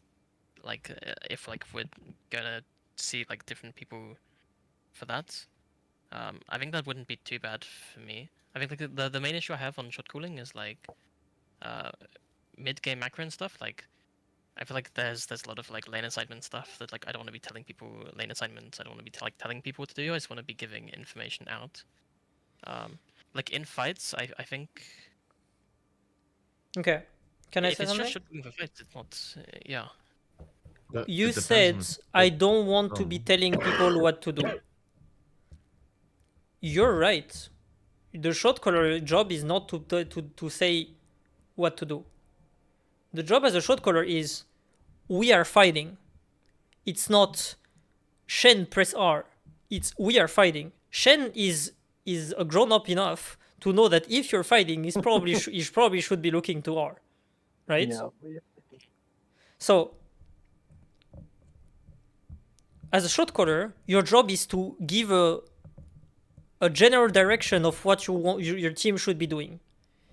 It doesn't micromanage people, so the lane assignment should not be said, because basically what should be said is we're looking for grubs. Yeah. And then the top laner and the mid laner are like, oh, I don't have TP, can you swap? And the top laner is like, yep, let's do it. That's how it should go. But this communication should go because you're planning to go for grubs. Right? Yes, yes. So as a shot caller, you're directing your team where to go and what's the objective of your team. It's a high level. It's not a low level. If that makes sense. But yeah, if you want to try, it doesn't matter who tries. But I think it's a good idea to have someone try. And Yeah, I if agree. you're the one trying, the 4 other members need to understand this is a learning point. Okay? Things will go bad, you will disagree, that's fine. Okay? Yeah. You need to be open-minded to people making mistakes. Because if you're preventing them to make mistakes, you're making the mistake to prevent them to make mistakes. Yeah, that actually makes sense, to be honest. Right? Quick heads up, by the way. Just keep in mind that most of the time you will be, because you're an enchanter player, right? It's Yeah. a lot harder to shot call as enchanter than when you're playing like the alley rel, right? Yeah, yeah. I think it's not horrible. I do think on Enchanter it can almost be better to have ADC shot call normally, because the comps tend to be like very ADC focused with Enchanter. Like stuff like Soraka and stuff. I think it would help anyway. There are like a lot of fights where like target selection is just really awkward and people just we're like going on wrong targets and then our positioning gets fucked up. And then So- it's like bad. But The- it's There is one thing you can do if you do still want to be like shot calling or being more active while being enchanter, and that would be more like you wouldn't be exactly micromanaging, but you would be telling people to group or where to walk with you and the ADC, right? So that's Yeah. how you could shot call as an enchanter. You just have to differentiate between shot calling as an engage and enchanter. I think you yeah, wanna yeah. It take on would the be role. like I think it's not as much like you want to fight here. I'm gonna engage here. yeah, I think the idea is okay, so yes, you won't be able to say I'm engaging because you're not. But you can say we should fight. Right? And then the engager is gonna do the job. The same thing, like the example of the vision, let's say that you want to place vision here. Mm. You can just say we play bot side, I want to go ward in the enemy jungle.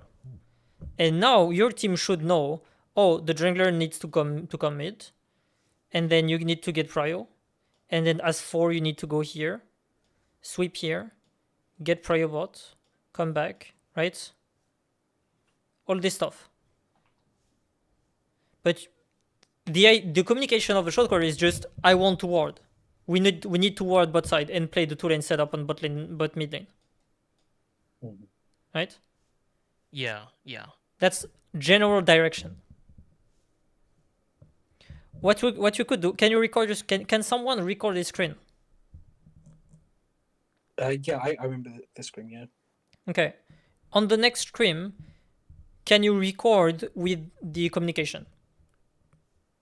Oh, record. I think I won't be able to do it for the next Scrim, but I think someone else should be able to, right? Like, would you outplay? Like, would anyone else be comfortable with that? Because that's, No one has it. Maybe Ninja, are like, you able to record? I have this. Okay. you can record audio with Not outplay. have the ability now. If you guys are playing game, I can try and find the solution. Yeah, let's go. That's my go. But if Cephalon, if you have it, then that will also help a lot. Gotcha. I have it, but when I use it, when I get into a team fight, my FPS drops because the CPU is being in bottleneck. I Yeah, see. don't do it though. Thank you. Thank you. Right. I'll see if I can fix my PC and manage to have it going while listening to the comms. Okay. Mhm. So here's what I think. First of all, like we're at it for well above 2 hours, and we are 10 minutes into the first game. Yeah. So Hell no. and I think it's like there is like so many things already. Yes. Is there something that you want specifically me to look at in those games, or can we stop think- here? I think there's a lot of perplexing mid-game decisions on the third game and the second game. I mean, in pretty much all the games where we kind of like struggle a bit mid-game, but I think what we've talked about here already really touches upon why those issues are coming about, if that makes sense. And I think Okay. we have enough here already to work on for like next scrims and next flexes in order to kind of like mitigate that and see the effect. Because I think we can't do too much at one time. Yes, Right? I agree. So here's what I can say. I'm gonna give you some learning objectives that I want you to focus on the next screens. Let's fucking Next go. screen, I'm Netflix, I don't care. Next games that you have as 5. Right? First of all, I want you guys to work on lane swaps. Mhm. That's very important and that's very strong. It doesn't matter if it sits. I just want you to try, right? So lane swap is like the first 2 drakes and first grub and grubs, right? And the second thing about this is recall 1 minute before. Okay? Absolutely. So that's the 2 things. Oh, sorry. Right. The second thing is short calling.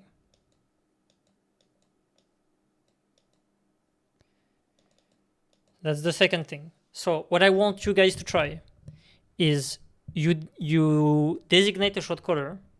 I don't care who. Mm-hmm. So have someone designated, right?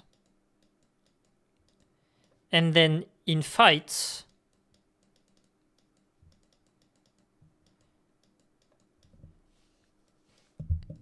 everyone shut up. Yeah. Okay? Do you think it's good practice if we would like mute each other? Like not mute each other, but like we mute ourselves in a game? Or do you think that's a bad idea? And that only the shot caller is not muted? Okay, here is what I think. Oh, Zinzao is engaging on me. Let me mute. Right? So that's not practical. Yeah. No, but like since the beginning of the game, just like I Okay, don't know. no. Because when you're not in a fight, communication needs to happen. So, Yeah. like, let's take the example of Shen. Shen, can you come on the fight? We're gonna fight. And then he types, no, I can't. Right? No. That makes no sense, right? But I disagree with something here, though. Yep. I think in fights where you say everyone shut up, I personally don't think that's a good idea. Like, for example, from my POV, so if I'm playing, I don't know, sometimes, especially with big cooldowns, like let's say MF, and I have ulted already, and I feel like it's a losing fight. I feel like it's good when I can say out, right? We want out because it's looking bad. And Okay. I think if Here is there's the issue. multiple people that can say it's not looking good, then I mean it's hard for one person to always manage if the fight is going good or not. Especially if you're playing like Alistar and you like went in full combo and then like your team is like knows when if they can have the damage to kill them or halt or play slow or anything. Okay, Is so it okay you're if I right. respond? Can I respond? Yeah, go for it. No. I think it's like ideal if you just say like you don't have R on MF. I think that's. I don't think you need to like say anything about whether the play is good or bad. I think you just call out your cooldowns. But I Yeah. don't think so because it's mid fight. I don't think helping it's gonna help if I say I have no ult mid fight. I think it's because it takes first of all a lot of like time, and it's also like mentally like challenging to say I have no ult, which means what, right? But, like, It's better for me if I say I can't fight or out, right? Ideally, though, actually, it should be said like as fight. We're looking for fight. Like if we're saying like we're looking for an objective and you don't have ult. Yeah, you yeah, but said in that it's like just an, four part. it's just an example. It doesn't have to be like even a cooldown. If like I'm low out of the fight and I think it's looking bad, I think there should be some type of communication where I have to say out. It's not looking good. Okay. So from what I understand about looking at pro games, like their like their comms during pro games, if that makes sense, is that it's the case where there's someone kind of like directing the fight, coordinating the fight, or like even two people, right? But individuals talk about their like I'm out, I'm going in or whatever, right? But it's only like that, if that makes sense. And before the fight, you always communicate the ults and stuff. But like during the fight, it's very simple. But you have one or two people talking the most, if that makes sense. Okay, so if I can say something, Yeah, absolutely. Let's go ahead. I'm gonna screen this so I can put it again once I Thank you. removed it. I love that setup, by the way, with the pen. Yeah, it looks very good. Okay, I'm gonna send it here. Okay, so I'm gonna remove it. Okay, so first of all, you're all right. This is not ideal to have zero communication everyone else. And you're right that it needs to have some degree of communication, like I don't have ult. We should stop fighting. Now, two things. First of all, you thinking that you shouldn't fight. Let's say that you have a Olaf full Conqueror stacking in the middle of the fight, and you say, I have no ult, we should stop fighting. So, like, basically, in short, stop fighting. And there you have, like, Olaf in the middle of the fight. That's not gonna happen. He's gonna die. So, you're right saying that you should inform that you're out of the fight. But that's about it. And the second thing is, yes, it's hard for one person to make all the decisions, but there needs to have some point of learning, and there is two options basically when you didn't learn yet, right? So everyone needs to have some improvement on communication, not only the shot caller, okay? But Absolutely. everyone needs to learn, like if everyone needs to, how can I say this? If everyone learns the communication at the same time, here is how it looks. So this is everyone talks, and this is only the shot caller. Yep. Right? If everyone talks, everyone improves. Right? All improves. If the shot caller improves, only the shot caller. Right? But now, here this is everything is cluttered. So like, oh no, my god. Oh no. So like it's everyone. It's all. Yep. All. And this is like not audible, right? And the issue about this being not audible is that now it's not everyone that is learning, it's everyone except the shot caller. Because the shot caller needs to have everyone listening to him to know if he's doing a good job or not. Okay, yeah. If everyone is working on saying exactly the thing that he needs to say to make it as efficient as possible, everyone is going to fail because everyone is trying to learn. And then you can review the com and it's like, oh yeah, I said that was kind of useless. It had no impact. Oh, I said this, it was shit. Yeah, but your shot caller is not learning. So the reason why I said that everyone needs to shut up, even though that's incorrect, is because that's the only way from a team that isn't used to have a shot caller to make the shot caller grow.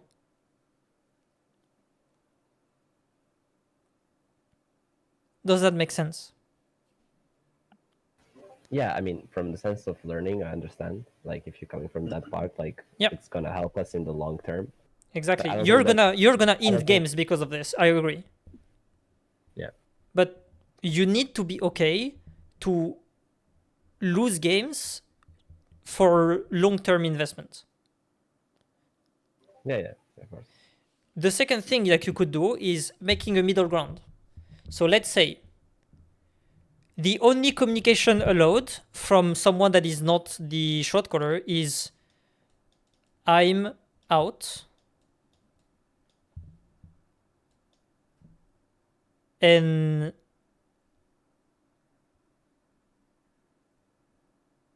that's it. I mean, Yeah, but I mean it's just like everyone is already in, okay, right? okay. Yeah, So- exactly.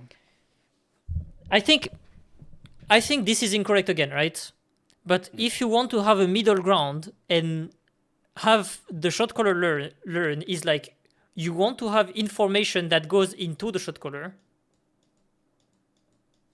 So I'm out is into the shot caller, and then the shot caller makes the decision. We out, Gotcha. Yeah, makes sense. Right? I love that. Yeah. but if you're like I'm out and I have flash, and then I will R. So that's times 5. That's times 5, right? That's like times 2. Like, what is the shot caller gonna know, right? So as long as your guys, like, as long as everyone else's communication is not refined, and by refined I mean refined, right? But I mean refined is you play a game and then look at your communication and is like and you should be at the level of I said 2 words too much that was useless. Right? Yeah, like really, really focusing hard on like the Yes. changes that you can personally make. Yeah. Gotcha. Communication is a skill that is the same skill as like spacing someone. And like are you gonna tell me that when you space someone, oh, I did a click and went in half a second too close to the volley bear, it's not that much of a big deal, it's 0.5 seconds.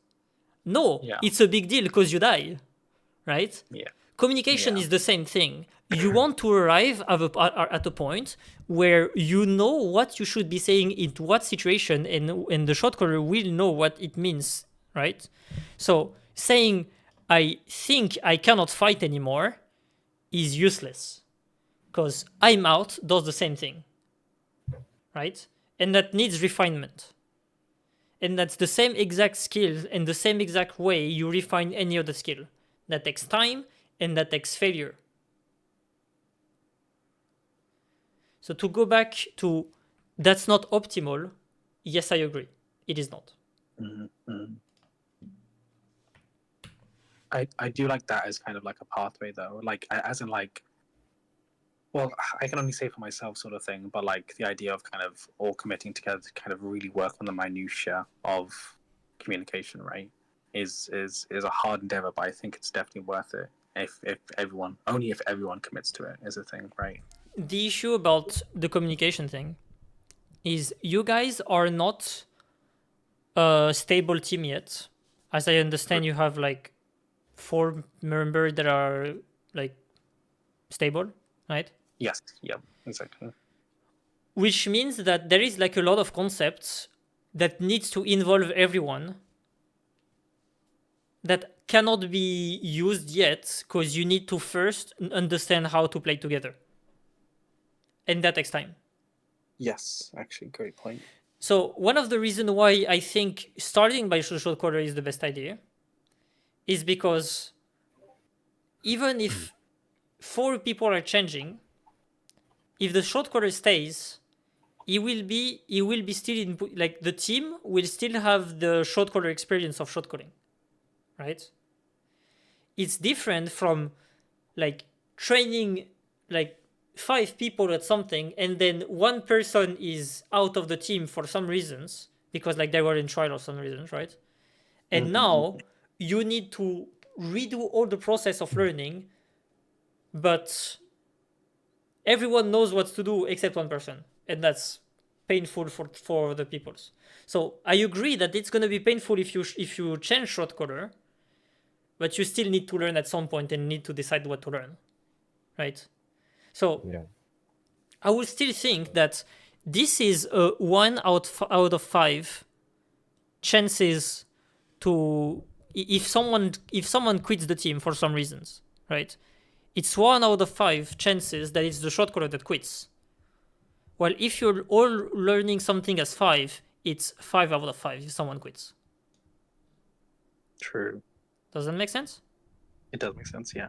So, as long as the team is not stable, but by not stable, I don't mean like, oh, I have someone locked, I'm going to play with him for the first time tomorrow, and he's going to be the definitive mid laner or whatever. We can start working on this. No, because now you need to adapt to the person, learn to play with each other, right? So now you need to work in your individual skill. So lane swap is kind of in the middle of everything because like the recall at 1 minute before is personal, and lane swap is a top and bot thing, but you can still talk about it before, right? And the concept is pretty simple. But shot calling and communication is very hard, right? So I think like just having the shot caller first is a best entry to having a better communication as a team. And also you guys need to take the time as 5 to just go into the fights and listen to the communication and say, yep, that was not useful. That should have been said this way. That could have been said that way, right? Yes. As 5. So I guess that's why we need to kind of record the audio for our Scrim sessions, right? Because that's something that we have to go over. Yeah, absolutely. Yeah, of course. That's the same thing. Like, you guys need to have a way to record your. I mean, maybe not if that's not what you're working on, but at some point you will reach a point where you will have to improve your mechanics at some point, and you will have to record your mouse and look at what is going on. Oh, I'm playing Azir. My soldier is not placed correctly. Why? What my mouse was doing at this point, right? Like there is a lot of things that you need to be recording in the screen to improve. Oh, I didn't see the fight in bot lane. What was I doing? What was I doing in my screen? Did I pin the camera at the exact timing where I thought they were not gonna fight? Yeah. Right? So this is not necessary for now, but at some point it will. Yeah, these are all ways that one can improve, right? Yes. Do you have any question, guys? I don't have a question per se, but if you know of any kind of like resources of like good communication, like in a team environment, whether it's like voice comms or like behind the scenes, definitely if you're able to share them, that would be amazing. I'll look for it. I'll look for it. Yeah. Thank you. But I really like this. Like I really like the idea of kind of like, in a team environment, kind of these are skills in which we can learn, which is down to mouse clicks and words you're talking about, right? Yeah. Yeah, I really like this. Thank you so much. Right. Yeah. Do you guys have any comment, anything? I personally will definitely have comments once putting things in. How's everyone else feeling? I mean, I am down to try everything we said. I think it was very useful. Yeah. I don't have questions right now, but maybe I will. We'll see. After we By try the it way, out. if you take it to an extreme, let's say that the lane swap, right? Mm-hmm. You can be psychos and go into normal games, play the 6 minutes till the Drake, I mean, no, let's say plays the first 15 minutes and then FF. That's what I did with my last True. team last split. Yeah. You can play like we psychos did it and do so many this. times. Yeah, we I did it love- for like 3 hours straight. I mean, So like, I got what them you or could down. do is, okay, guys, mid lane I'm gonna focus on laning very hard, and you're gonna try limit test like a psycho. In bot lane you're gonna practice diving, so you're gonna play Kate Linux, and the jungler is gonna play Elise, and your guys are planning to dive at 6 minutes, and then Yeah. the top laner is gonna try to see how to implement what is called again in between the towers, proxying. Proxy. Yeah. Yeah. So that's your game plan, and then for the 2 hours of you playing together, you play 15-minute games and instant FF, no matter what the game looks like, and you just practice the first 15 minutes to have like everything as down as you can, and that most of the games are just gonna be like inting. I do love that. I love that so much. It's a lot of fun, by the way. It's actually so much fun. Yeah. it does sound Usually really good. it's done by screaming with another team that does the same thing. And then you do like 10 minutes games and then reset, 10 minutes, reset, 10 minutes, reset, something like this, right? So like for example, last time we did like the bot lane, and we played like the 5 first minutes of the bot lane and saw how the matchup went. That's the same thing. And you could also, like, if you have like another team, you could also do the thing like, oh, let's say that we're in a counter matchup. How can I play in this matchup that I'm countered, and stuff like this, right? I do like that. Like that's just it's more informed than scrims, if that makes sense, but it's still like super useful to practice manage. Yeah, that's really fucking nice. There is one issue with this, which is if you go in normal game, you're gonna stun them because they are not gonna be serious, and you're gonna be as tryhard as it gets, which means that people are gonna be like having such a bad time and still gonna win the game for no reasons, right? I mean, I don't care really if you're But- practicing. But if that's not something that involves the enemy, for example, lane swap, right, or communication or planning, it doesn't involve the enemy team. It doesn't matter who you're playing against. If you're playing against Bombers. Matthew, that is like 10-year-olds and taking time for the game for the first time, it doesn't matter if you're practicing the lane swap, right? Because we're still gonna learn from it no matter what. Yes. Yeah, I like that. that's a good idea. I mean, if folks are down, I'm down to play some flexes after this session. If folks are down. Yeah. I'm The down. issue if you do this in flex is Like, your if rank you is gonna take a very big cut. Yeah, Nico might so lose I don't GM wanna have flex. team flex. And that's Yeah, by the so way, those might- that's an issue to lose the MMR in flex, because if you lose the MMR, then you're not gonna play against like as good team as before, which means that you're like you lose the Quality. part where you can play still against decent players that when you're not in Yeah. scrims. Yeah. I mean, we don't have to do the 15-minute immediately. We can just try and do the normal inflex, right? Yeah. But I'm down to just do the 15-minute. If you're gonna do it, then do it in draft. I do like that. To be honest. Just a heads up, by the way. Depending on your draft MMR, you can also generally find pretty good players. It can vary, but there are quite a few like around Diamond Master player playing normals and drafts, things like that. Well, the issue with that is if you're doing like 15-minute games, yes, you're gonna get masters at the beginning, but not at the end. True. Yeah, I mean it's a Fine, I'm down for that. Yeah. Good shit. I mean, if we're gonna play now, is it okay if I make my dinner? Because I'm actually starving. It's fine. Like gonna I go think to sleep now. we have like we did a very big session, so Okay. Yeah. good job for Right. getting through it. Like it was very intense session.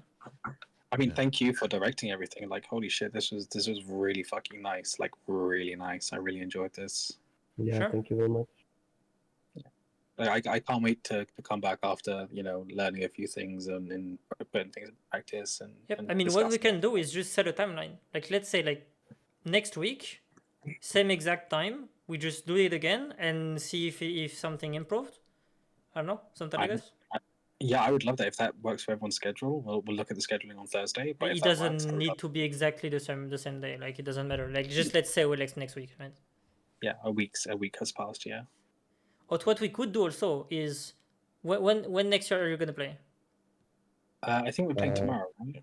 You play tomorrow? Yeah. At what I time? believe so. Uh, At 9. at Okay, 9. so Yeah. let's say that you play at 9. Okay. Is this a scrim or is this flex? Scrim. Ah, scrim is a bit harder. What I was gonna say is, I managed to free myself for 9:30, and when you're done with the game, you just message me. We do a 5 to 10 minutes review, and then you go again. Unironically, I would, since the scrim hasn't been booked yet, I wouldn't mind swapping from a scrim to a flex, if that makes sense. If I talk to Eric's, it depends on how everyone else feels. I mean, we do have VOD review on Thursday, right? Like scheduled. So I think maybe what we can do is do the same as we did today, like where we don't have to take as much time as today, right? But like if we do, because we played, this is the game. I mean, this is one game we looked at from that we played like back 5 days ago. We played another scrim yesterday that went. I think those games are really good to review as well, though. Yeah, those That's are the thing, because we lost all 3 games and we were winning at some points in these games, so we fucked up definitely. So I think it's maybe better to like have it like different times. I mean, I'm down to try as well, like as you said, but Are you guys reviewing on your own, like without us? I personally am. I haven't talked to anyone else about it. Yeah, Maraka and I also do. Okay, so I'll here is what relay I it. can tell you. If you guys are very done, like everyone, maybe just review in between games.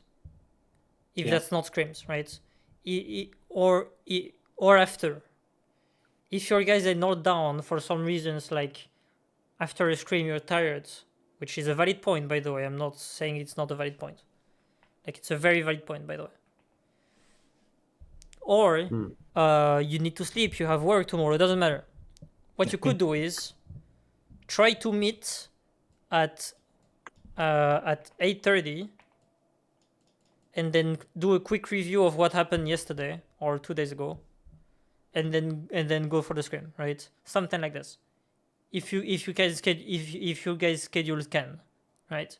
If it can't, then just do this as 3 or 4, and then the person that is not here, either you record yourself so the person that is not here can follow, or the person that is not here just do it on their own. But reviewing needs to happen, and that's not only with coaches. As a coach, our job is to give you a general guideline on what you need to improve. But if I review all your games, I'm just gonna tell you everything every game, like the same exact thing every game. Like you need to work on it without us. Yes. Yeah. Right? And so I like agree. for example, like you have one scrim yesterday and then a review and then a scrim tomorrow and then a review after this. You don't even have the time to implement what you just learned. Yeah, but I think that review that's done can be basically to look at if we have improved on what we've set to do. I don't think it. Yeah, but you didn't though. What do you mean? I mean, it's in future, right? Yeah, but what I mean is, okay, here's what I mean. If you have like the review today and then the scrim and then the review tomorrow, on the scrim you didn't improve on what I said today because you didn't play. Oh yeah, good point. Yeah. Do you see what I mean? That's why I said you didn't though, even though like you improved theoretically, but Yeah. there is an issue that's gonna happen with you trying to implement what I told you today. Oh, I need to think about recording at 5:30. Oh, I need to think at swapping. Oh, I need to. Oh, I died. Of course you died because you're so focused on this. Yeah. Yeah. So you think it's better if we get more games in and less pod reviews? Is that On what my you're saying? opinion, yes. How a Yeah. review is so as a coach, so like, did everyone here get a coach for his solo queue? Or never? I've never been coach for solo queue. No. Yeah, never. Okay. So how a coach I have approaches. Okay, you have a coach. Okay, great. So tell me if I'm wrong. When you go see your coach, he gives you general points to work on, and then you're not gonna see him for the next 2 weeks. Yeah, that's right. kind of disagree. I mean, I am kind of lucky. I have like a friend that is actually a really good coach. He was on my old team, and like I can just ask him whenever, and he's free whenever. So Okay. it's like, But realistically, okay, so usually do you want me to just show you? Oh, I can't actually. Oh shit. Okay. Wait. yeah, I need to go to the kitchen real quick. Okay, I'm Yeah, go sorry. for it, go for it. Yeah, no Okay, stress, no stress. I'm gonna be right back for 2 minutes. What I'm gonna do is so it's not on this Discord account, so I'm gonna switch Discord account, and then I'm gonna come back. Okay. I sounds want great. to send you the video of a challenger coach coaching me and explaining to me why is coaching the way it is. Okay, which is That like sounds perfect. spaced out. Okay. Mhm. Okay, be right back. Sounds good.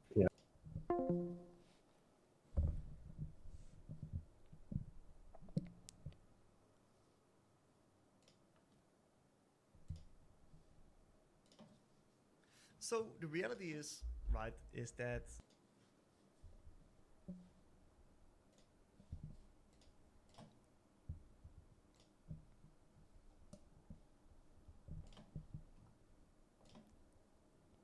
Okay, I'm back. Welcome back. Okay. I think Nico's just grabbed something and Oliver's still in the kitchen. Yep, that's fine. Did you Oh, have shit. do you have the sound? when it comes to I have sound, yeah. Oh, I can hear it, yeah. Yeah, okay. So this guy, Coach Mistress, is like like at the top of coaching, right? For mid lane. Let's go. And I asked him a question, which is, I feel like I cannot get that many sessions. And I told him, if I could, I would get a session every day. Right? Yes. So I'm just gonna wait for them to come back, and it was very insightful what he said. So I'm just gonna wait. Sounds good. I mean, from the outset, I probably feel the idea. Like, when I was doing a lot of like the fencing and boxing stuff, like when getting coached like that, it was the case of like you need time on yourself to work on the stuff that you've been taught, if that makes sense. And if you're overcoached, you just end up following what someone says without thinking and internalizing it, if that makes sense. So, what Yep. if it's the same here?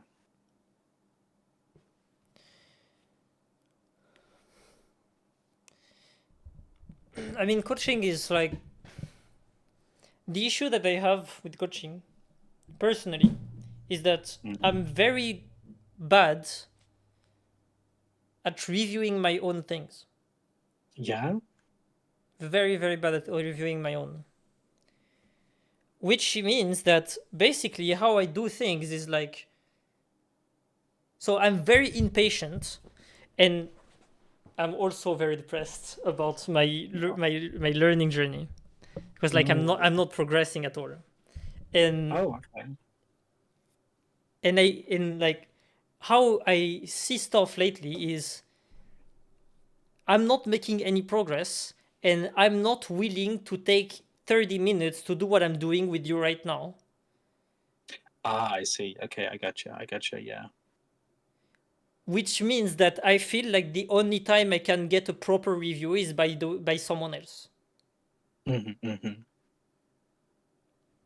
So I guess like the only times when kind of like learning is not easier, but like kind of forced upon you is when you're able to get coaching from someone else rather than like it coming from you internally, right? Yeah. That And I makes think sense, like yeah. self coaching is very, very hard. It is. From times when I was competing, I learned a few things that helps like you with motivation and kind of like regulation, if that makes sense. If you want, I can share some ideas, but Yeah, sure. yeah, Yeah, it be is down. very hard. I'm Absolutely, always I'll trying to write to you. learn. Heck yeah, I'll write to you after the session then. Oh, while we're waiting, I can show you a bit of a fun thing. Oh, let's go! I'm so ready. I mean, fun What I- is. What I personally So like to do. lately, I've been trying to learn Azir. Yes. Oh my god. So this is my account. 4 days ago, I was Yeah. 300 LP. Oh no. This Oh, is no. my Azir. 40 games, 30% win rate.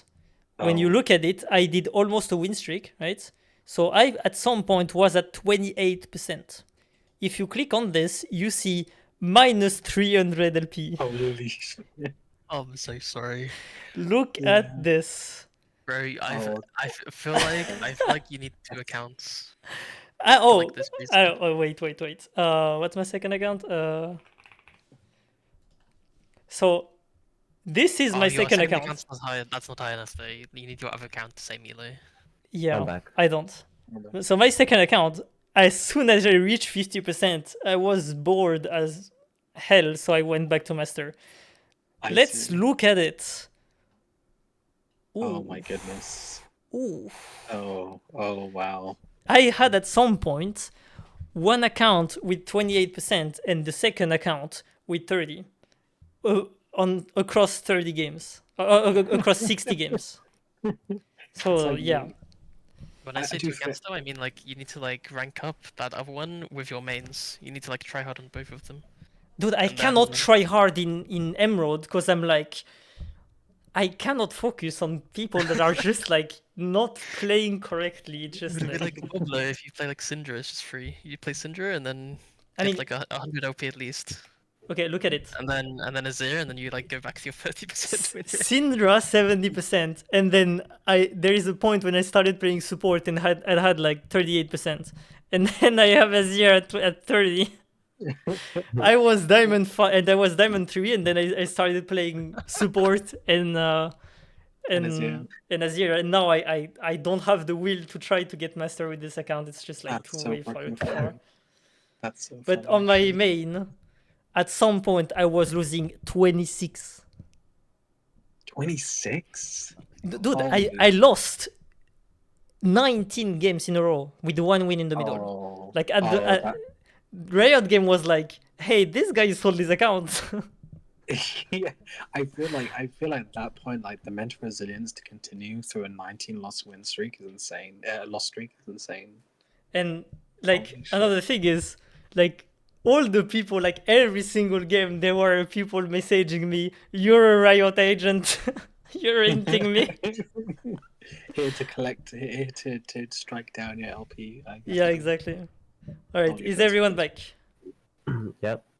Okay, great. I'm here. I'm here. Okay, Let's go. perfect. So again, so I messaged him, which is a mid lane coach, a very good mid lane coach.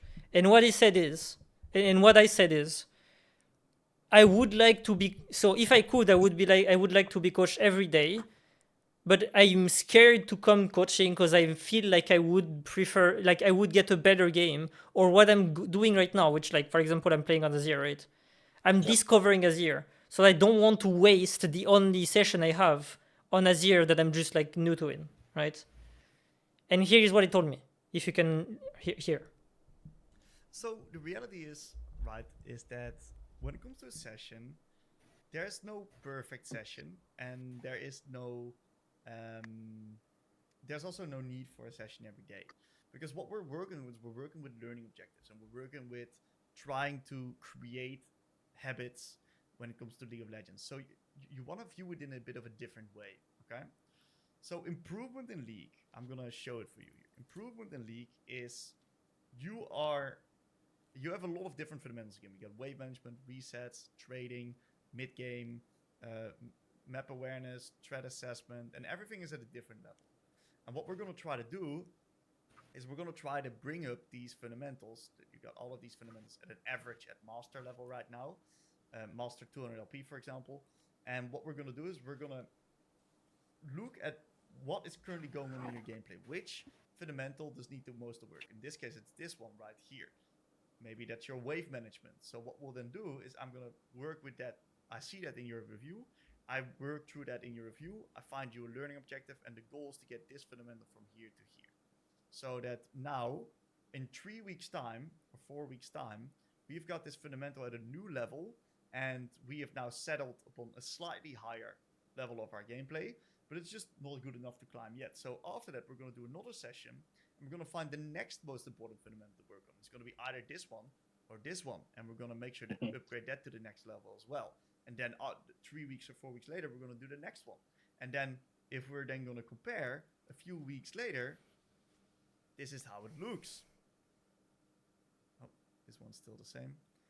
And you see that overall our level is now a bit higher. And now there's, of course, 20, 30 different fundamentals in the game that we need to work on and that can be improved. But this is the process of going about it. And that means that there is not really one specific thing that you need to get reviewed every single day, because that way you can't build habits. And that way it's also fine to just bringing in Volt that is like your average game, so we can create that learning objective and give you some guidance. All right. That makes sense. Yeah, I get what you mean. Yeah, Yeah. learning objectives. Just sitting with learning objectives in order to. This is exactly why I'm telling you, like, this is what opened my eyes to, and why I'm telling you right now today is you don't need that many reviews. Mm-hmm. Like once a week is more than enough if we're reviewing on our own as well, right?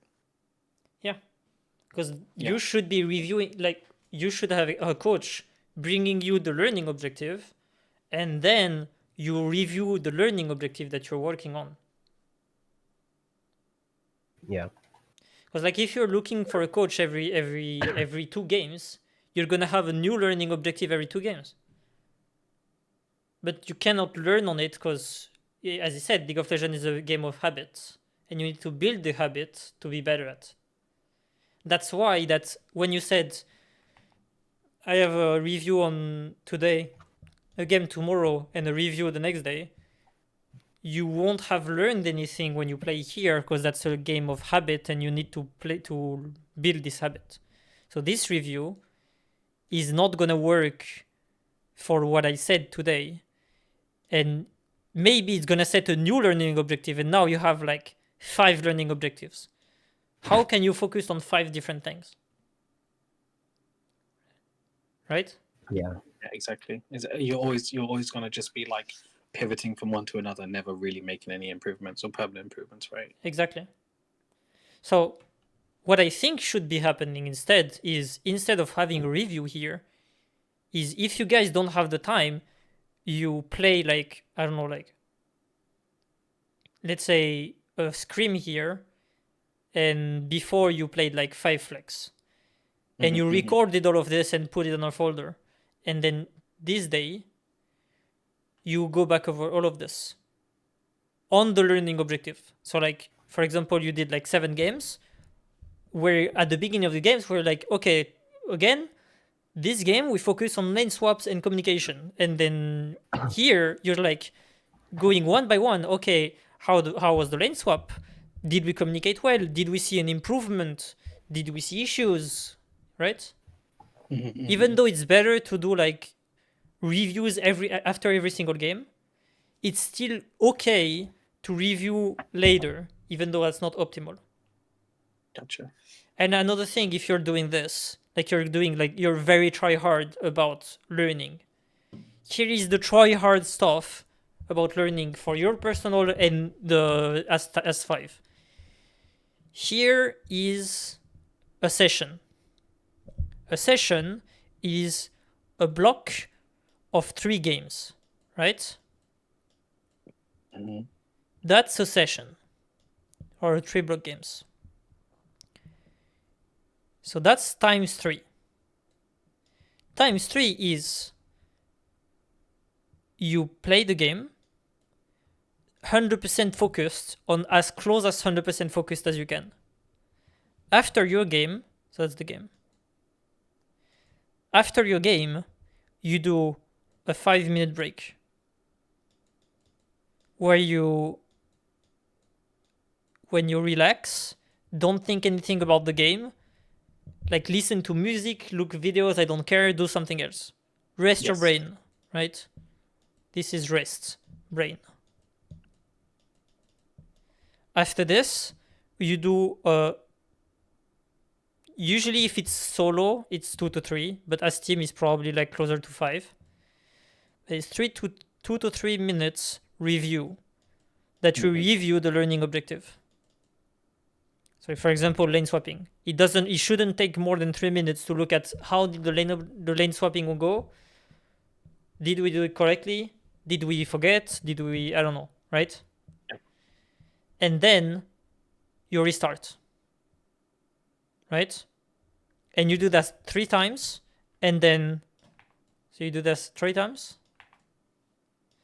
and then you do like a 1 hour break, something like this. Yeah. And if you're very try hard, 1 hour break plus sport. Yeah. Plus drink. League of Legends losing streak gives great pre-workout for the gym. Trust. For all of you, I'm saying water because it's not necessarily obvious, right? You should go gambling after a losing streak. No, Because no. that means you're gonna be lucky in the gambling, right? Because you lost so much. It only means you're gonna win. It's probability. And then if you lose it, you just end it, so it's like win-win.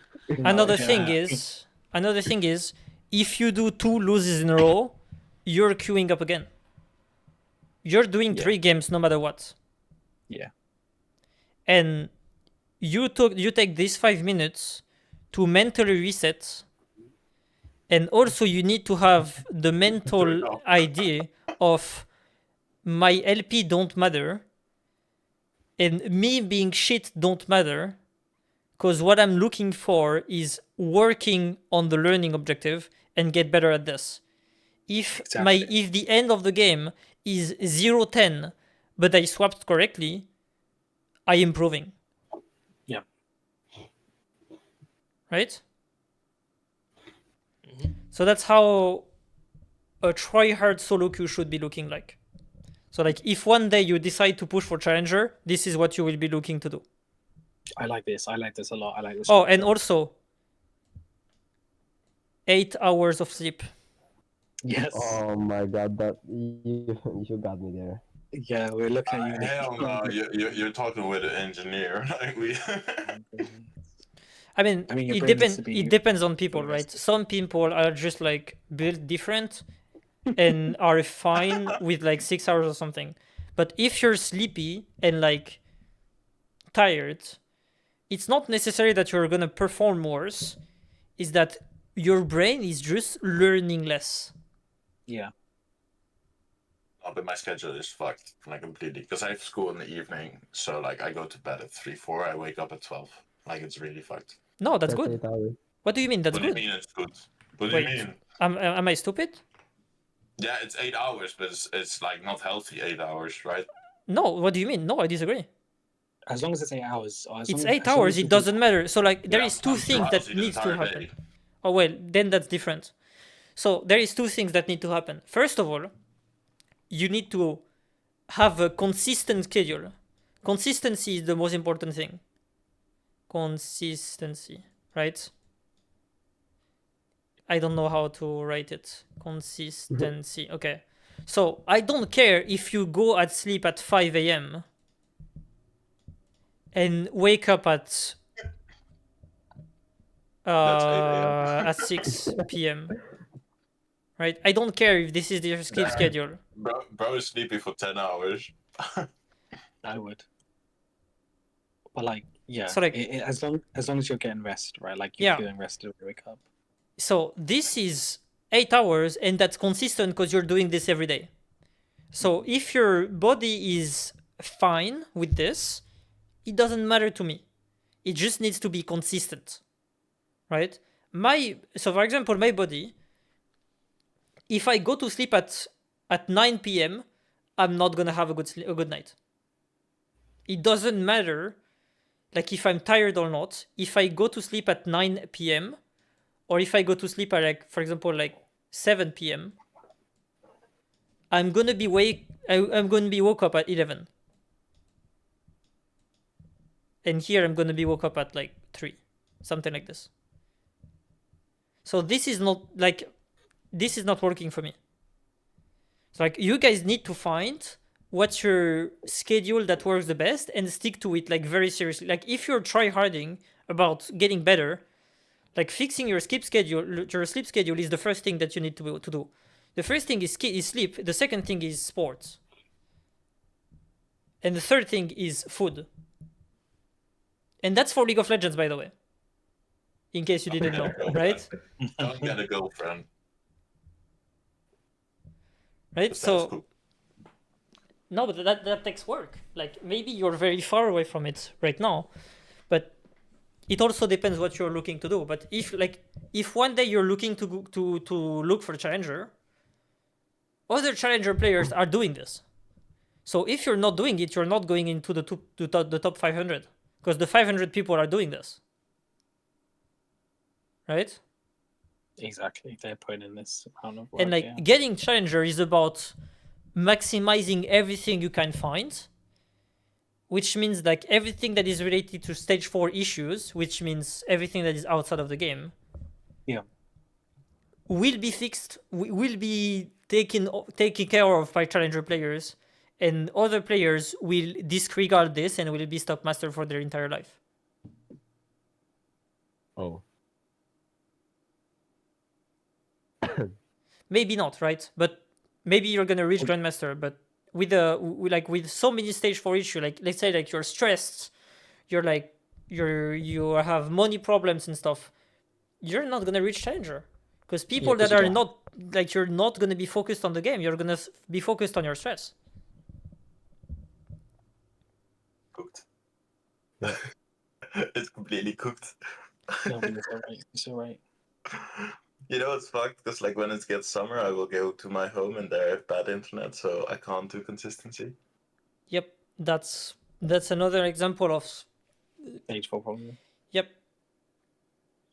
And as soon as like the stages are like this, right? It's a pyramid with like that's 4, that's 3, 2, Like the best 1. solution to get challenger is be stream because it's your job, right? So you can just full focus on it and gain money from it. No, it doesn't matter. Because like even if you I agree that it's easier when you're a streamer, but the issue is I mean, if you win money with this game, then you're gonna dedicate your life to it, right? I'm dedicating my fucking life to this game and I don't get money. No. Yeah. Yeah. I mean, I am doing that as well till the point that I am giving privilege to my studies, right? I don't want to end up in McDonald's. Okay, but here is what I can tell you. I'm not telling you to go to McDonald's. What I'm telling you is, in your day, you have 24 hours. So let's take the calculator again. You have 24 hours. You have 8 hours of work. Something like this, no? Oh. Yeah. Yeah, you. Let's take you, for example. So you have 8 hours of work. You have 2 hours of gym. 2 hours of gym. That's pretty good. Actually, You have... That's okay, that's 3. Okay. And then you have, let's 8 hours of say, sleep. 2 hours. I already did 8 hours of sleep, yeah. No, and that was then, 8 hours of work, you said. Oh, yeah, my bad. And then 8 hours of sleep. And then you have, like, let's say 2 hours of eating and switching between activities and stuff. Okay? Yeah, and doing random shit, yeah. Yeah. That's 3 hours. Can you queue 3 games in 3 hours? Yes. You can get better. Just excuse the fellow that you're just excusing yourself right now. Hell nah. You can literally do more than you can do a block every day, like a session every day. If you can do a session every day, you have everything it takes to get challenger. Yep. If you have less than 3 games a day, if you have less than 3 games a day, it becomes hard because you cannot build habits. But with 3 games, it's enough. Yeah. So getting good at League of Legends doesn't require that much time. It requires dedications and a shit ton of, how can I say this? Yeah, dedication, mental consistency. There is a word for it, but I don't have it. Like self indication. I don't remember. Discipline, motivation. Yeah, discipline. Thank you. It's Yeah. also like conscious like learning. I feel like Yeah. a lot of people just go into playing without actually having a goal in mind, and they Yep. just You don't play. queue if you don't have a learning objective. If you have a learning objective, you queue up, and you queue up for this learning objective, not to win the game. Yeah, but I feel like I'm gonna end my solo queue games if I focus on one thing too much. Okay, I think you forgot. Support account, So I'm gonna like, show it support again account. because you don't seem to remember. Do I need to zoom more? Or it's fine? Nico, I do you get it. see why I'm 0 LP right now? Do you see I'm doing the same thing as the coach? No, you're not. So my point is, me hinting on Azir right now and losing my master does not matter. Because if I want to go back where I was, I pick up Syndra and I go back where I was. But Now, isn't it better to do like learn and stuff in at least in the early process of learning, to do it on a Smurf account? well, it depends. How far are you behind? So for Azir, at the beginning I started master and it didn't go well, so I went to my Emerald account, right? Because I was very fucking bad. But here is the issue. Emerald players don't know how to play, so I don't get the same learning as if I was in master. So if I'm Yeah. very fucking terrible, which I was, it's fine. So it gives me good learning. But at the point where I reached 50%, I was like, okay, so now I feel like I'm doing better, and I think I could get more out of my main account. And it's not about LP, it's about learning, Yes. Yes. right? And another thing that I took the opportunity when playing Azir is so before this I was trying to get Grandmaster, and it stressed the hell out of me.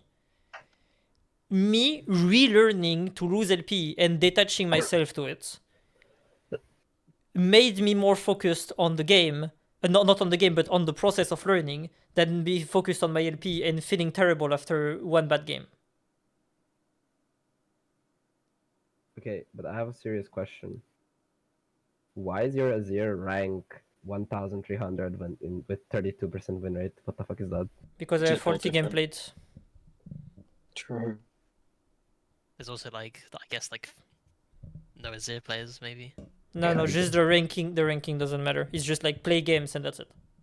Yeah, exactly. You're so good. Damn. Top 1300. Wow. Oh my Anyway. god. So, what I mean by you shouldn't be looking to win games, this is what I mean. So, right now, I'm inting so much that I'm losing my master. But me learning Azir is to break to Grandmaster. Yeah. It's not to win. So if you look at my thing, right? How I the current season.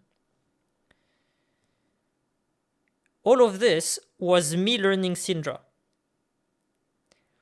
Do you want me to tell you how bad I was at Syndra? Yes. Let me explain. As usual, I was 30% win rate. Like every time I take a new champion. And for some reason, the game was telling me, you're Emerald, but realistically, I don't care. I'm telling you, you're Master. So you lose 10 LP and you gain 30, even though you have 30% win rate. And I did 100 games at around 40%. And then I told myself, hey, here is what I'm gonna do. I'm gonna stop trying to win, and I'm gonna focus on farming.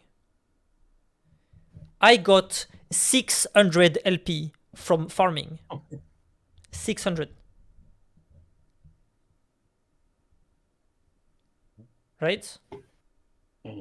So, what I'm trying to get at is, you need to be willing to lose and to int and to whatever you want to learn. to learn. Yeah. Yeah, I've been experiencing that a bit with learning some of the champs. The only issue that I have with this, that what I'm doing right now, is that I'm getting very low, which means that I'm gonna be learning less and less. Right? This is the only issue with this. So at some point, I'm gonna have to pick up Syndra again and get back to 200, something like this, before going on Azir again. Yeah, so that way your learning is meaningful, right? Yeah.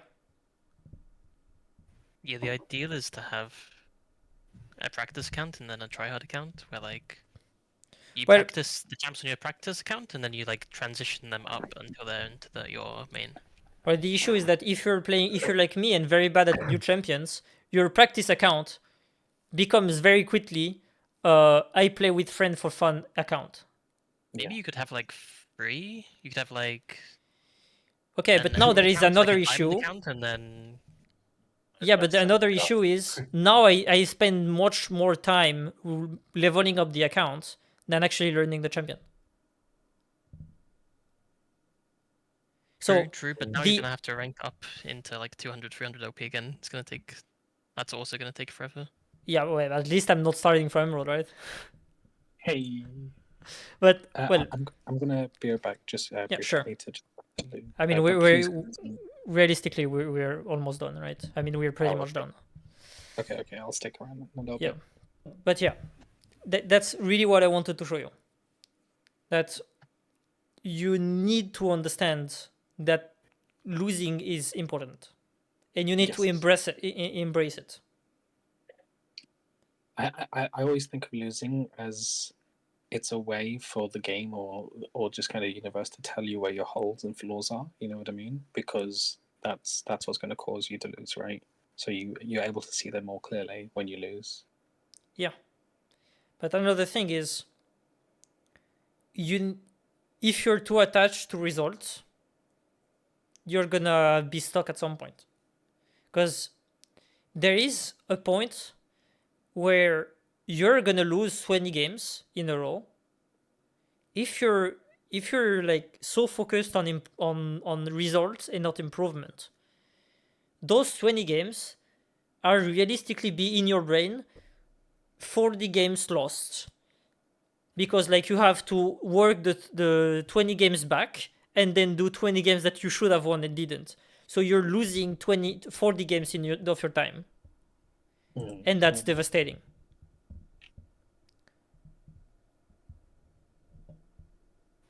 True. I'm devastated after 2 losses. Yeah. I mean, don't get me wrong, I'm pissed off when I lose, but I'm less and less pissed off when I understand. I was extremely angry when I was like at my peak, because I was trying to push, and that's what. And after like, I don't know, like 3 weeks of pushing like a tryhard, I went support because I couldn't oh my god, I couldn't touch the mid lane anymore. Yeah. Like I couldn't, like I didn't play Syndra for like almost 3 weeks, 4 weeks, because I burnt out. That's I was just not good enough to get into the goal, and I set the goal too high for me, and every loss was someone telling me that I'm shit. Which just feels awful, right? Yeah. Like, yeah, you know what I do? So I play AD, right? But when I lose like more than 4 games on AD, I switch to support. Then I play support a few games, and if I start winning, I just continue. And if I start losing support, I switch back to AD. yeah. And then the issue with that's this, that's how I climbed really fucking far. yep. And then the issue with this is that this is basically you telling your brain, this is not my fault for losing the game. I just have the wrong champion or the wrong role. And then your brain gets used to, oh, but that's not my fault. Oh, that's not my fault. And then you're never working on your mistakes. So like, if I was doing what you're doing, I will never get better at Azir, and I would have never picked up Syndra.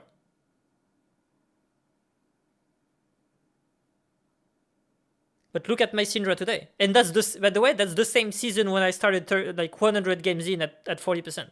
That's the same season. Fucking hell. That's the same fucking season, by the way. That's so fucking funny. I think I have them in my history, by the way, if I go far enough. But look at those lose streaks, by the way. Look at this, right? Like there is like it's so insane lose much, streaks, right? It's so That's much, 5 games in a row in the same day, right? 23 days away, 23 day, 23 day, 23 day. That's like one day. Like there are times when you're gonna have like insane lose streaks. I can go past this. But yeah, that's just, you need to be comfortable with this because like that's gonna happen. And if you're dodging this by switching role or switching champion, at some point you're never gonna be good enough to get challenger because like people that are tryharding and going through the difficulties will make it, and you will need to compete with someone that has like 2,000 games on Syndra, and you have like 100 games on every champion. Mm-hmm. That's not gonna happen. You don't want to become one tricking as well, right? Like you don't want to kind of get forced to that pigeonhole. I disagree. I think one tricking Really? is the best way to climb. I think it's absolutely the best way to climb. I just think it's very bad if you want to compete, right? That makes sense. Well, yes, Like, to compete, yes, but okay. Now, question: who is going to be the best player to compete? The guy that, the guy that stays with like a champ pool of like 7 to 8 champions that have a good level at master level, right? So it's not bad. Or a guy that alls in on one champions, get challenger, and then learns like 8 other champions.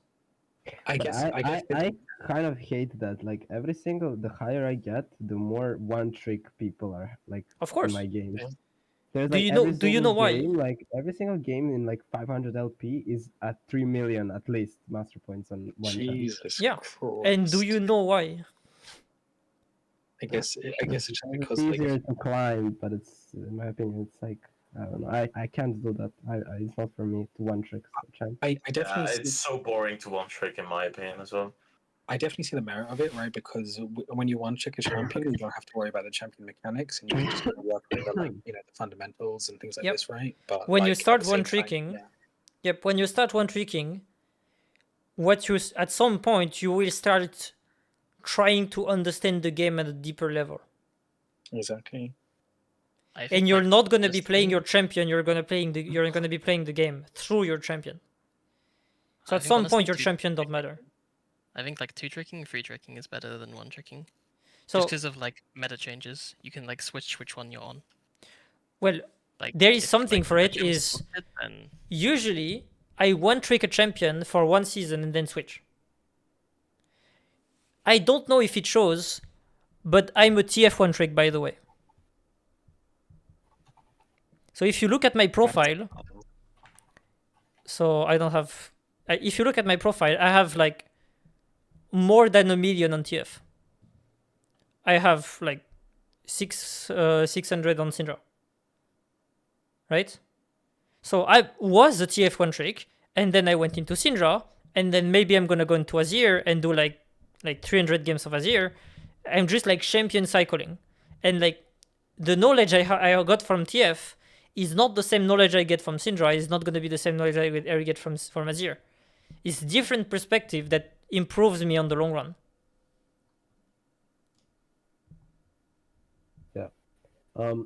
So if it's okay, do you guys want to try and play a few flex games now? Then try and do the swaps and the shot calling that we talked about. yeah, although Ari So, just said so it's like only Morocco talking then, or what? let's make short cool fights is I think the main thing. Yeah. Okay. Fights. And mid lane, was there like do I need to do that 530 recall and like not recall before ever, or what? No, you can recall before, but it's not optimal. But if you need to recall, you just recall and just don't recall at 5 minutes. Yeah, but if I don't need to, the optimal moment is 530, you say, or 5? Or 5. depending on what you want to play. 5. Okay. Yeah, If you're playing Drake at 6, you need to take the I'll wave play at maybe a 5 champion and that doesn't then- need mana, so I can just stay till minute 5 or something. Well, you can just manage mana, just try Yep. to play. It's If fine if you it has have- mana. Yeah, if you Yeah, have a true. plan in your head, that makes it easier. Plan in my head. Yeah, also I feel Yeah. like Get challenged. also junglers can maybe sometimes like get you your reset, right? I think that's how it can work sometimes. If like we having a bad situation at bot lane, maybe jungler can just come hover us for the crash and then we all reset for Drake. Well, the issue is this: is that because the reason why you want to be at 6 minutes is because that's the end of the second clear. So basically the last moment where the jungler can help you is before 420, because at 420 it needs to be on the golems. Hmm. Okay, I see. I mean on the camp, like on the first camp, right? 420, Jungle 430. Help What do you say? Jungle Helpless is like the game we reviewed, where Drake ends up being at like 7. Yeah. Okay. Then thank you. All right. Thank you One for thing I want to coming say. and coaching us. Yeah. I'm very impressed by you guys to be staying for almost 3 hours and a half on a theoretical review, which is like very difficult to follow through. I'm also And impressed by myself. I did not expect you to guys went like through all of this, like not even having a break. Like that's my bad. I should have taken breaks, but I'm very impressed. Thank you. Same. Thank you. Yeah. I mean, Wait, thank you is for Ariana taking a shit? Is Ariana there? Ariana is not here right now, but he's gonna come back. He's taking a He said he's got loot. us on. He says he's got us on speaker. But That's Wait, that's what? fucked up. Yeah, bro's not reading. thank you for Oh. coming and helping Wait, us out. wait, where are you reading? Let me say, Oliver, Fuck shut up. you. No, shut the fuck up. So thank you for coming and like actually taking the time, right? This is also your 3 hours that you could be doing something else to try and help us out. So that means a lot. Thank you. Yep, sure. We will It's try my and pleasure. focus on this, and then when you come back, you see it, and you'll be like, yeah, my work paid off, right? And yeah. Mm-hmm. Right. Well, GG's everyone. I'm Yo, sorry GG's, that guys. we only looked 10 11 minutes hours of the game for gameplay. 3 hours. Yep.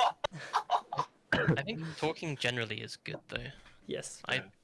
Yeah. I think like Yeah, we need to next find a new week, ADC. we're gonna do like, if we do a review next week, it's gonna be like a faster review, and I'm gonna like explain less concepts, and just gonna look if you're applying the concepts well.